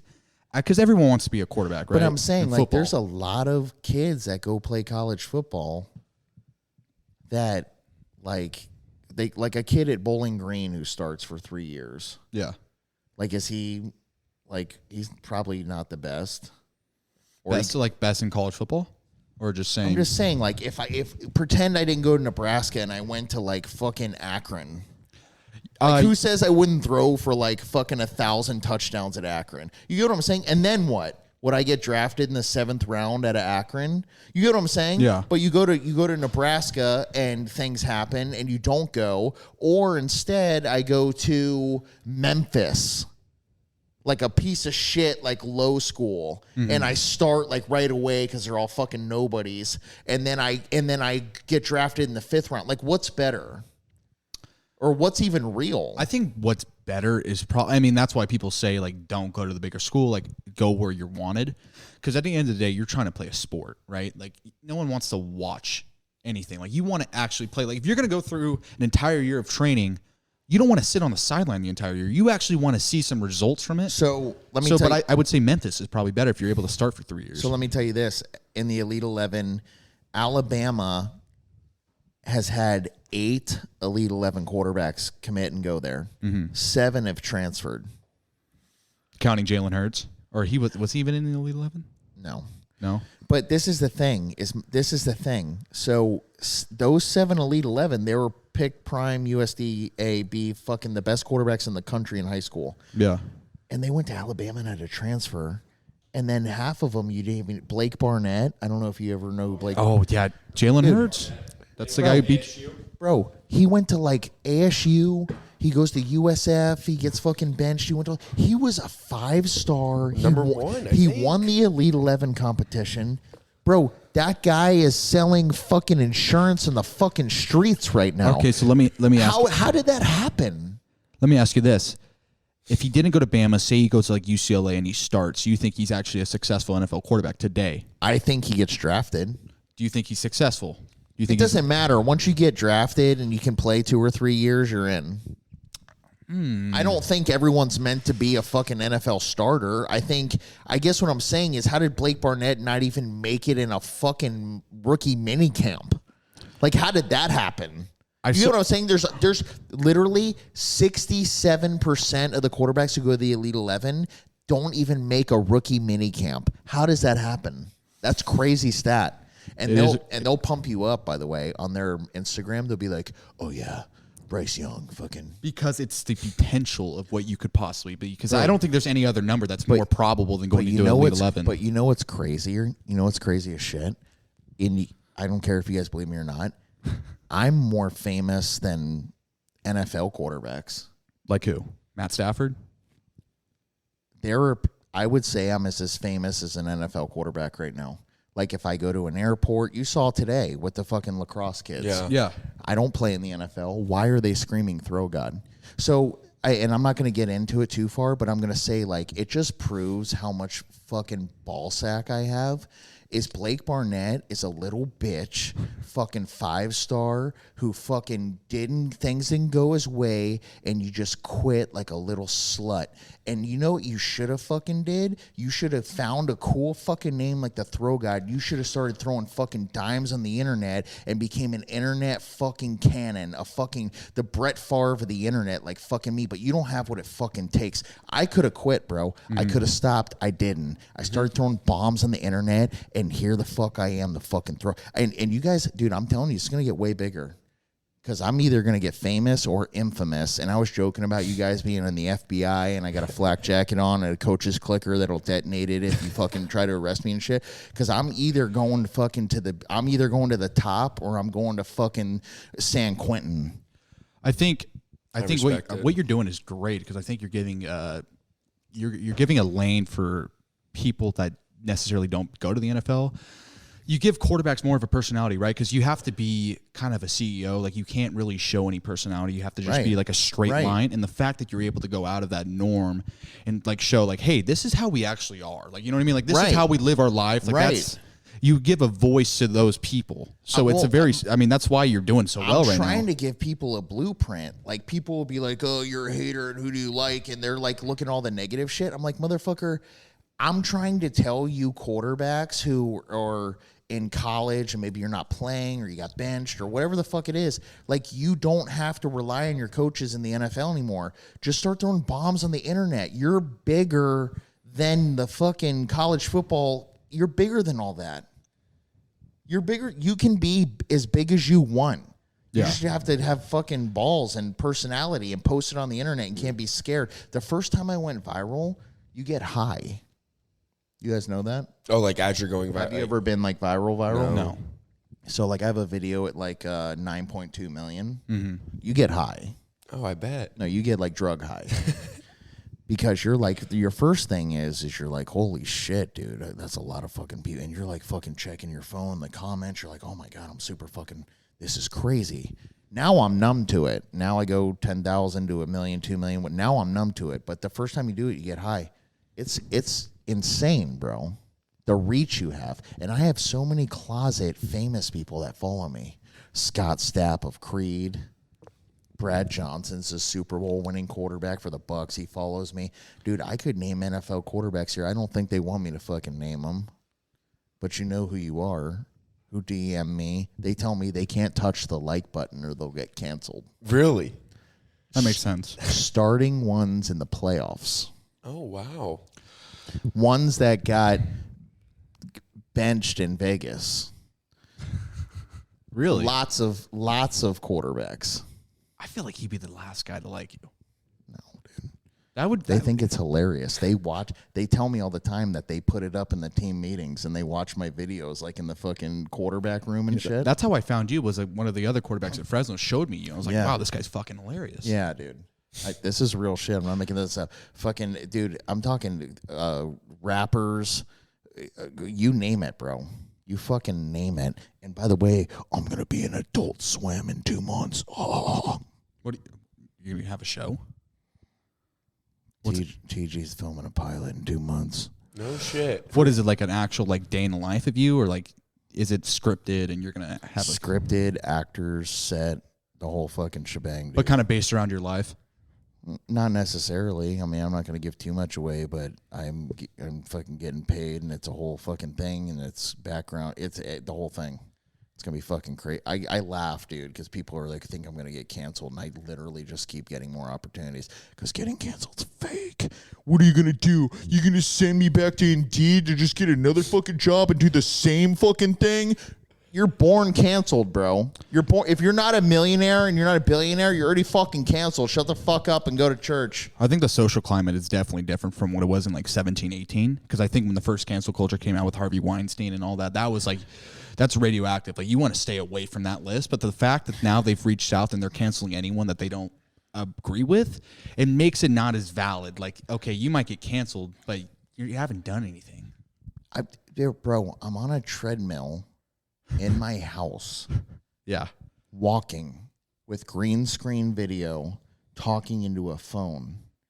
Like, I'm not doing anything. Mm-hmm. I'm literally talking. Dude, there's people with fake usernames, fake profile pictures all day. They're trolling on Twitter. They're typing the most, fuck Trump, fuck Ivanka, fucking fuck all these people, fucking threatening and all this shit. And I'm just on my phone on TikTok, and I'm just making funny-ass videos. Like, I'm actually doing nothing. Like, when somebody gets mad, so I'm going to get canceled, I'm like, what, are you going to turn my treadmill off? Yeah. Do you, I always wonder that too, because when you're just walking, do you ever do it while you're fucking actually running? No, I just, on the treadmill, I walk on 2.5 to 3. Do you walk the entire time? You never run? When I was a little younger, I would run, but now that, you know, when you get to be 36, dude, you just got to walk. Yeah. Yeah. Because I was running the other day. Just walk, dude. It's so chill. Because when I'm walking, I feel like I'm not sweating. I'm not doing anything. No, because you're not uploading content on your phone while you're walking. True. You got to multitask. And you got to drink while you walk. And you're not drinking on the treadmill. In the morning, I'm drinking coffee. Okay. And bottled water. I drink like 30 bottles of water a day. It's a big thing. Got to flush your urethra out. Keep that skin clean or like skin smooth. Clean. Well, you got to stay hydrated. I hate when my urine's yellow. But at nighttime, yeah, dude, pour vodka and work out while you get drunk. That's why I'm so successful, is because I drink, or, you know, whatever I'm doing, I'm working out while I'm doing it. Okay, you have the means to do what you're doing now, but you did something beforehand for you to be able to have this access, like to have like the resources to actually just be like, hey, I don't give a fuck, I'm going to share my opinions on the internet. You touched a little bit before we started the podcast about starting a company, like a tech company. I did. I had a tech company. So that's really interesting. Like, how does an idea like that? Cleanosaur. All my real fans will know Cleanosaur. I used to do the same Throw God videos, but at the end I would yell Cleanosaur. No way. I did, and it was only on Twitter. Cleanosaur. And it was fucked up shit. I built a tech company where it was Uber for housekeeping. Oh, that's awesome. So your buddy could request a housekeeper on an app or a website, watch them drive to your house, and you would see a little dinosaur driving to your fucking house. And you could see their profile picture, rating, and reviews. They would get to your house. They would clean it. It would time them while they would clean it. It would pay them through Stripe, and they would leave and check out and be done. And so we were cleaning all over the city. I did cleans in Las Vegas, California. I did cleans all over the country. And so, but I had a team of Indians from Noida, and they taught me about SEO. Mm-hmm. And they said, you ever heard of North Korea propaganda? And when you talk to people... So, like, I'm sorry, SEO, search engine optimization. But when you fucking talk to Indians, it's at like 1 o'clock in the morning because that's like 8 to 10 a.m. in India. Yeah. So I'm like screaming on the phone, and my wife's like, "Shut the fuck up! Watch my fucking app, I'm a bug!" So you're talking to these guys 1 in the morning. And so they taught me about SEO, and they said, "You believe in North Korean propaganda?" And they basically said, if you tell people you bowl a 300 or you golf an 18, you just have to say it hundreds and thousands of times in a row. You pick 5 to 7 keywords. You pick a cool name and 5 to 7 keywords. Mm-hmm. So one day I'm throwing, and I said, "Give me those big old titties. I'm going to sign them. Throw God." I have the original video. So that's how Throw God came. But I picked that, and then all of a sudden I started thinking about keywords, and I'm like, power stroke, throw to kill, king of Uranus, greatest quarterback in internet fucking history, internet's first ever starting quarterback. And they were like, dude, say it every day, hundreds and thousands of times. The first 1,000 people, they call you a faggot, and I hate you, and blah, blah, blah. You delete and block them like a cult. Yeah. Next 1,000 people, 30%, I hate you, blah, blah, blah, get rid of them. But the other 70% are like, this is cool, blah, blah, blah. The next 1,000 people come, and the people that liked you before, if anyone's bad, Throw God sucks, they're like, I'll fucking kill you if you talk about him. And you build a cult, like Charles Manson. If somebody fucking came up to Charles Manson and said, I don't want to be in your cult, he'd take them for a walk, and he would fucking kill them and push their body down the river, and he'd come back to the rave, and he'd put a tablet of LSD in a girl's mouth, and she'd be like, where's Steven at? And he'd be like, he's in a better place now. Go dance. Mm-hmm. And so you have to block and get rid of all your fucking enemies and kill. And now I have a cult. I have an internet cult. I say, dude, check my Instagram. I say, unfollow me and fuck off, and it'll get fucking 1,000 likes, and people are like, I'll never unfollow the Throw God. I fucking love him. So it's like you're kind of like showing like what, like some sort of the human condition a little bit. Like you're breaking out of your shell that people wish themselves could say the same things, but you're doing something that no one's willing to do. And you're like, you know what? I resonate with that. Like, I wish I could be that fucking guy. Yeah, and they live vicariously. Fans always want to be somebody other than themselves. And so I just use it against them. Fans always want to like somebody else other than themselves. And so I will give you somebody to like. You want somebody to like? I'll give you somebody, buddy. Make you feel really good deep down inside about yourself. You can pretend to be me in the mirror. You can fuck your wife and scream Throw God and pretend I'm the one fucking her. It'll make you come even harder, bro. Okay, but with the come just thinking about my face. But with the dictator of North Korea, like he says these things to his people, but you know it's bullshit. Does that matter? No, you're.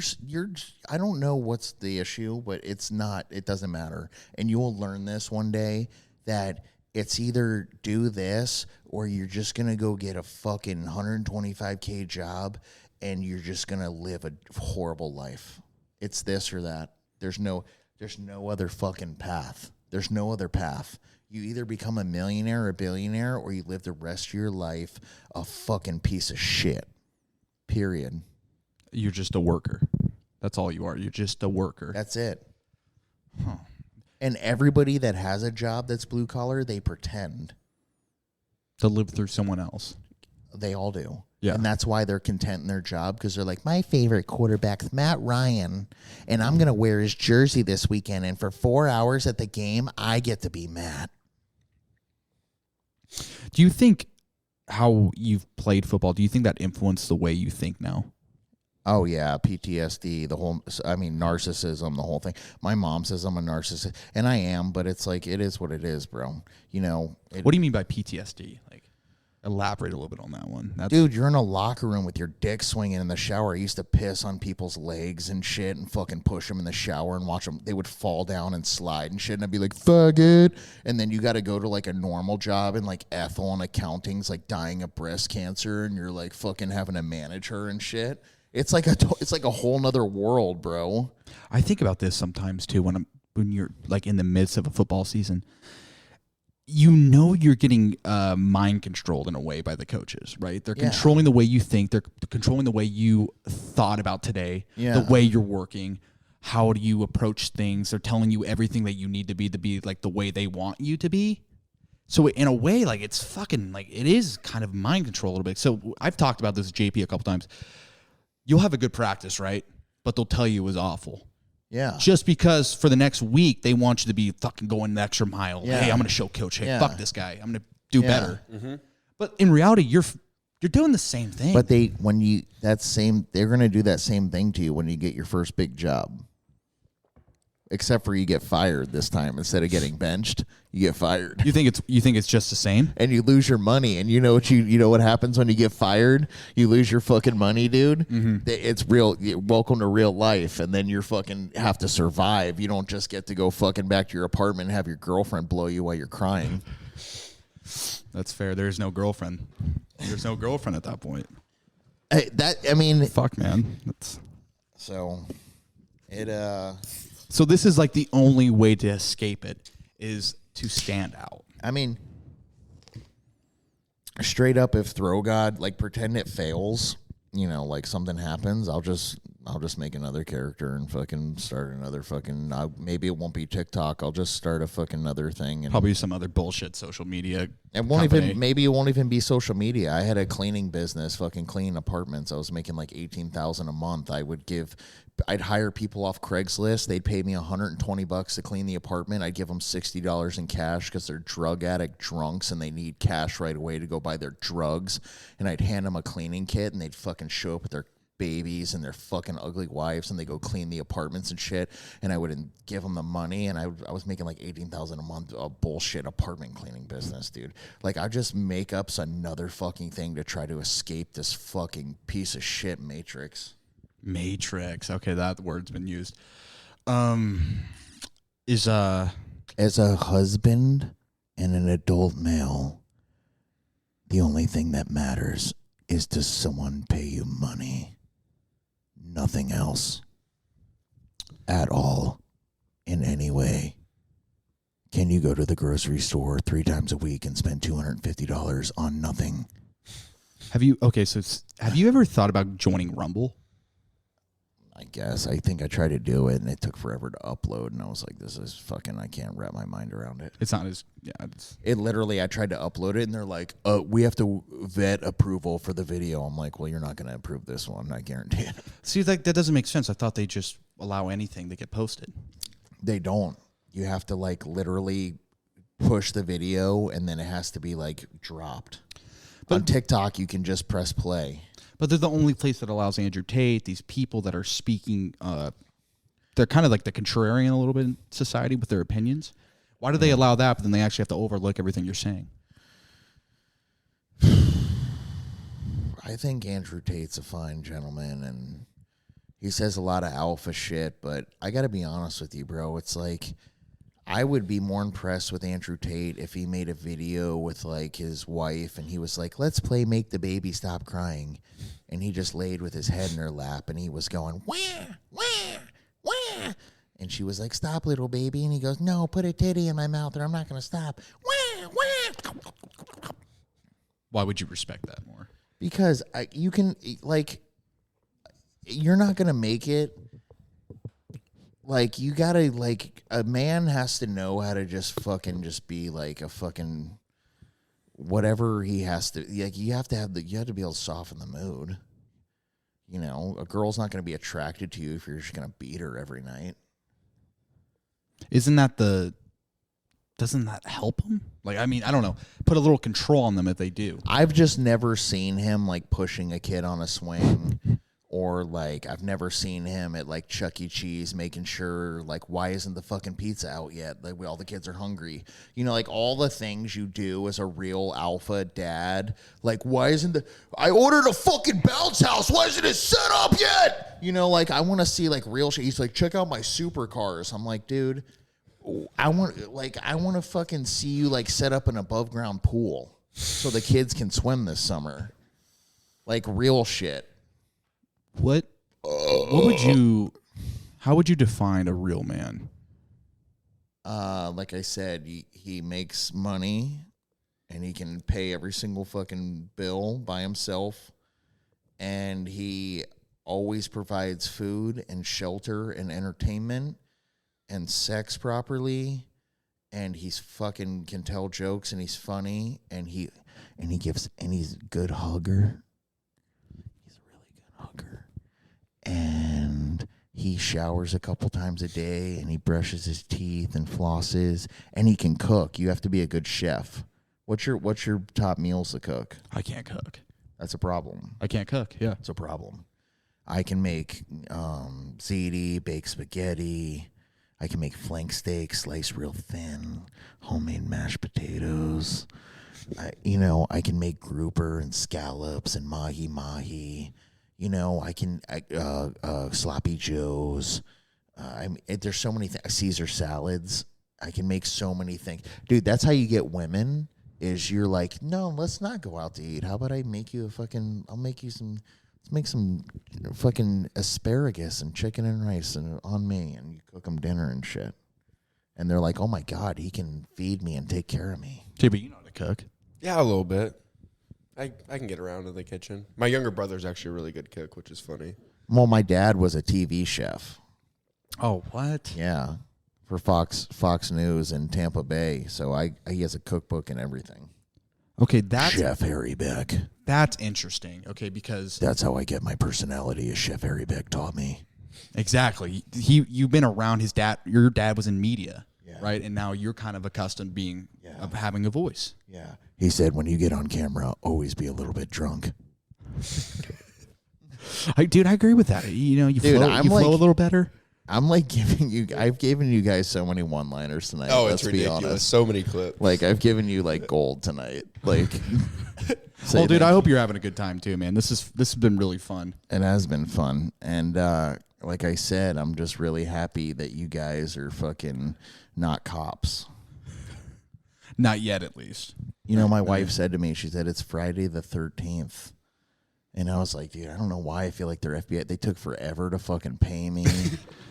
And the guy, he's like, he drove here. I'm like, am I supposed to believe that these fucking losers fucking drove from California? I'm like, what the fuck is going on? You know what? We're only losers if we said we were going to drive and we didn't. The fact that we put our fucking boots on the ground, we fucking came here, that we makes saw you winners. That makes you winners. Exactly. I didn't mean that they were losers. That's not what I meant. I meant that in like when you call someone a fucking dork or something. They're driving here and like fucking giving me they're like, we're gonna do it at my friend's apartment. And I'm like, Jesus fucking Christ. I just got done watching Chippendales where they arrested the guy at the end and the FBI was in the hotel room next door listening. And I'm like, they're gonna ask me like some question, I'm gonna answer, and they're gonna be like, put your fucking hands up. Sorry. Dude, this guy's going to get kicked out of this. What do you, why would you think the FBI is trying to get you? I mean. I don't. I have an imagination now. That they are listening, which they probably are. I mean, Lane Kiffin's probably mad at me because I say he's high on pills all the time, and which he probably is. How can you not be if you're trying to do that job? I mean, I like to think the strength coaches are all on cocaine. I mean, I don't know, mate. You got to be a little different because, I mean, dude, you could be a strength coach. If you didn't have anything else, you could definitely just be yelling at kids all fucking day. I just enjoy it's a release, bro. This is the thing. It's like every guy on earth, they always just want to like come sexually. But when you scream, that's like coming with your voice. Like you're releasing pent up energy and power. Why do you think in movies when people lose their mind, they're like, ah! It's like you're like fucking releasing energy that's bottled up in your body. Yeah. You should try it more often. Dude, I'm gonna when I throw deep balls, I'm gonna be like, ah! You threw further. It did help. I've been off of my deep ball. I've been trying to work on it lately. It's the fucking wrist snap. That's why I'm interested in how because when you're fucking throwing the ball, to me, it seemed like a fucking cartoon version of how Donkey Kong would throw a football. But you're fucking I don't even, it's like a wind up and then you fucking snap so fucking effortlessly. And it amazes me. I don't know how to do that. Thank you. It was the best ball I've ever seen thrown personally. I swear to God. Thank you. Yeah, you were like, it cuts through the wind. And I was like, all right, yeah, whatever. It even had that little whistle to it too. Thank you. I mean, there's guys like that. There's only a handful of guys who can do that, but the way you were throwing it, it's just so unorthodox, man. I don't even Yeah. Have you Did you train a lot? Like, did you have a quarterback coach? I trying to tell you, bro, go on a self-discovery journey of you throwing every day, and you'll just start. I mean, like growing up, like you didn't have any. Oh, and yeah, I've had random coaches. A lot of them, I told them that I thought they were stupid, but some of them I liked. My high school coach taught me footwork. Okay. So not to throw, but he taught me how to push my feet in the earth, push down into the earth, and use it as a trampoline. So, like, you might not think this floor is bouncy, but if you were going to jump and do the 40, you would push down, right? So jump out of the earth and smash down, like, and people are like, don't move your head. I'm like, you're a fucking idiot. So the way you were gripping the ball today, like, were you doing that in college? Like, actually to the tip of the ball, you would throw like that? Not necessarily. I've changed my grip 5, 6, 7 times, but I started getting into baseball pitchers. And I started, and they have like 5 pitches, sliders, curveballs, and shit. And so I thought, why don't quarterbacks have different grips for different throws? And I started literally forcing myself to grip the ball that way. And so I learned to throw 6 different ways. I mean, you look at the guys that are playing football now. I mean, it is guys who have baseball backgrounds. Guys playing shortstop, able to sidearm it, like Mahomes. Even Brady got drafted. Russell Wilson played. Kyler Murray. Yeah. Like, it's a common thing now. Like, to get your kid to play baseball and like kind of almost have the same mechanics in a way.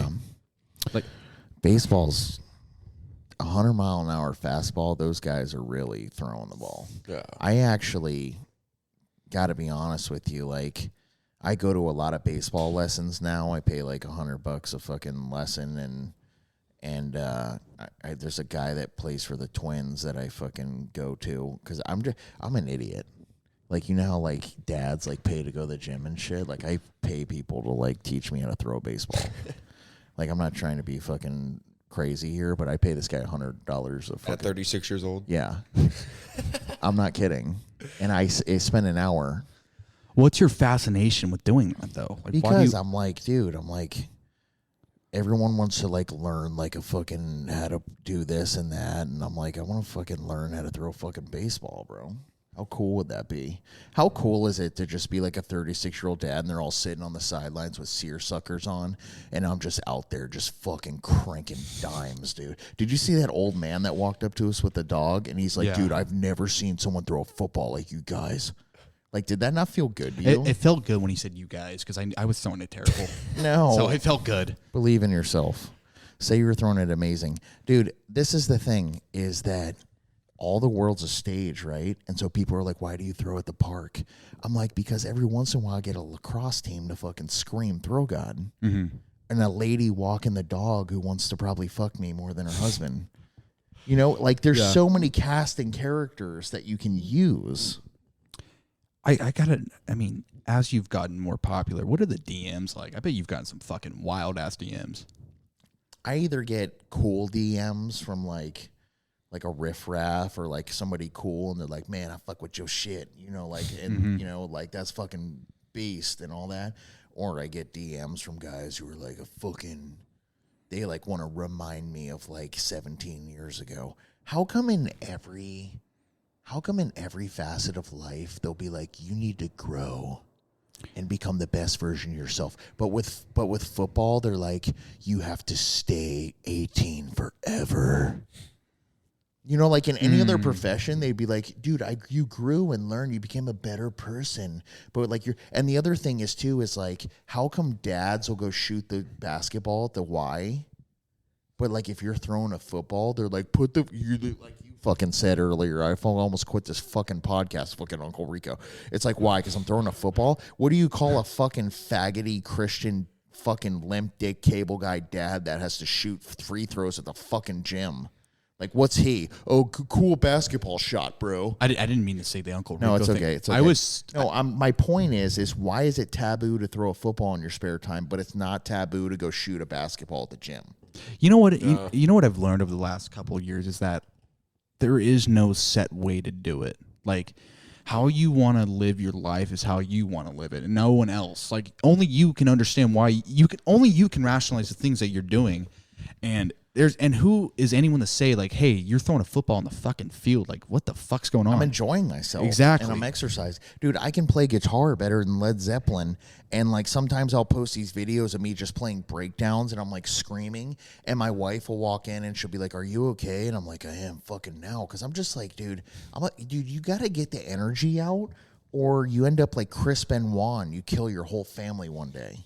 Do you understand? If you get my age and the 36 and you get older and I can't go to the bars every night. No. Like you guys can. I can't go out to fucking bars and party and clubs and New Year's Eve and shit.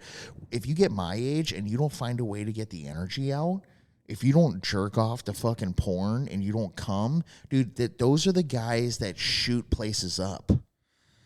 So preventing yourself from slowly dying, basically. Preventing yourself from becoming a fucking serial killer. So that's the only way you got to get the energy out. Mm-hmm. If you don't get the energy out, you're going to do something fucking stupid. You're going to be like Nick Cage and Con Air, and you're actually going to punch somebody in the nose in the bar and fucking kill them. I'm telling you, that is interesting to think about because depression's rampant. It's skyrocketing. You're playing ball now. Mm-hmm. And you still have the whole world ahead of you. And pretend something doesn't happen that you wanted to happen. Yeah. You're going to get 10 years from now, and you're going to get your fucking 80K job, whatever job you get, and you're doing good, family or not, I don't know. Yeah. And you're going to be sleeping at night, and you're like, fuck, dude, every day is like 10 minutes now. Every day is 10 minutes long. Or worse, it feels like it's a month long. No, every day starts feeling like it's 10 minutes long. And you're like, holy shit, dude, I'm 31, 2, 3, 4, 5. If you don't find a way to make something memorable, you're fucked.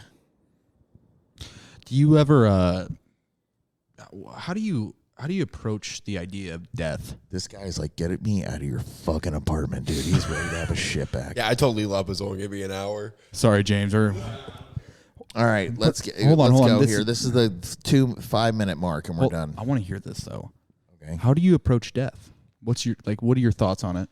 I specifically have directives in my will that I will have an open casket, and all of my Throw God videos and my throws will be playing on YouTube or TikTok or whatever. They will be playing on a huge movie screen behind me, and everyone has to watch every video I've ever fucking made before they bury me.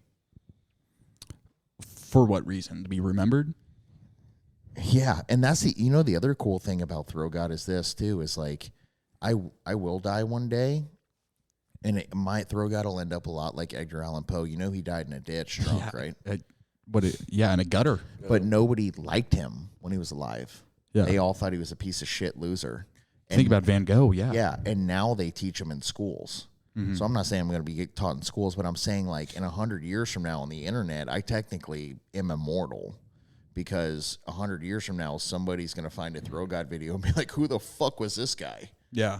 There will be one person. I don't care if it's a little kid in Malaysia or who the fuck it is. There will be one person that will be a Throw God fan in 100 years. Or the idea that's the nature of the internet. Or you're inventing a new life philosophy, because all of the ism before, it's not set. Like, you can make your own ism basically, and so how you're living your life, people can look back 100 years from now and be like, okay, this guy did it way differently than everyone around him at the time. Why? And is it better? And you can evaluate that, and I guess it's interesting to but like, why? Like, I don't understand why somebody doesn't think they're cool enough that like at least one person in the world wouldn't watch their video and be like, I can relate to that guy and we're friends.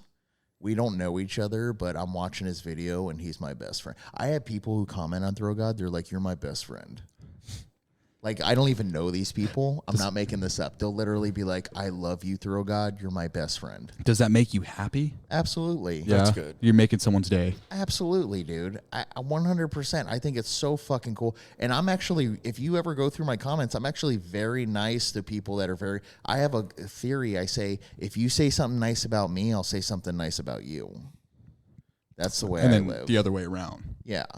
Yeah, if you say something dickhead, I'll either block you or I'll just literally say the worst thing anybody's ever said to you so bad that it will sear into your brain you'll never forget. Like, I will just go straight down to the fucking, I will so guttural, horrible. I will go.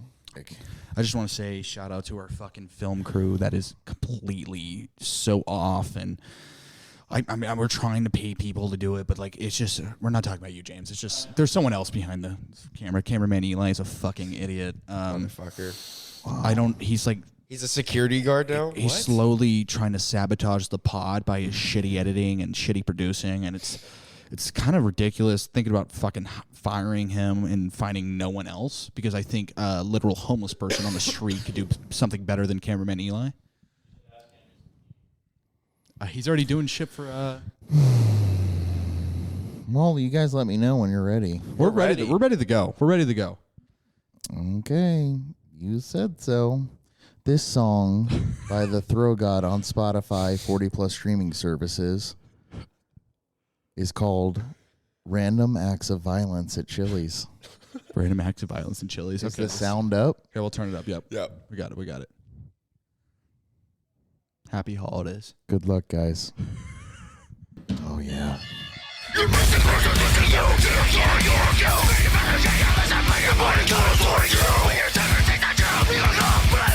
Everybody here is a fucking fool.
Heavier, I fucking love the fucking energy. God damn it.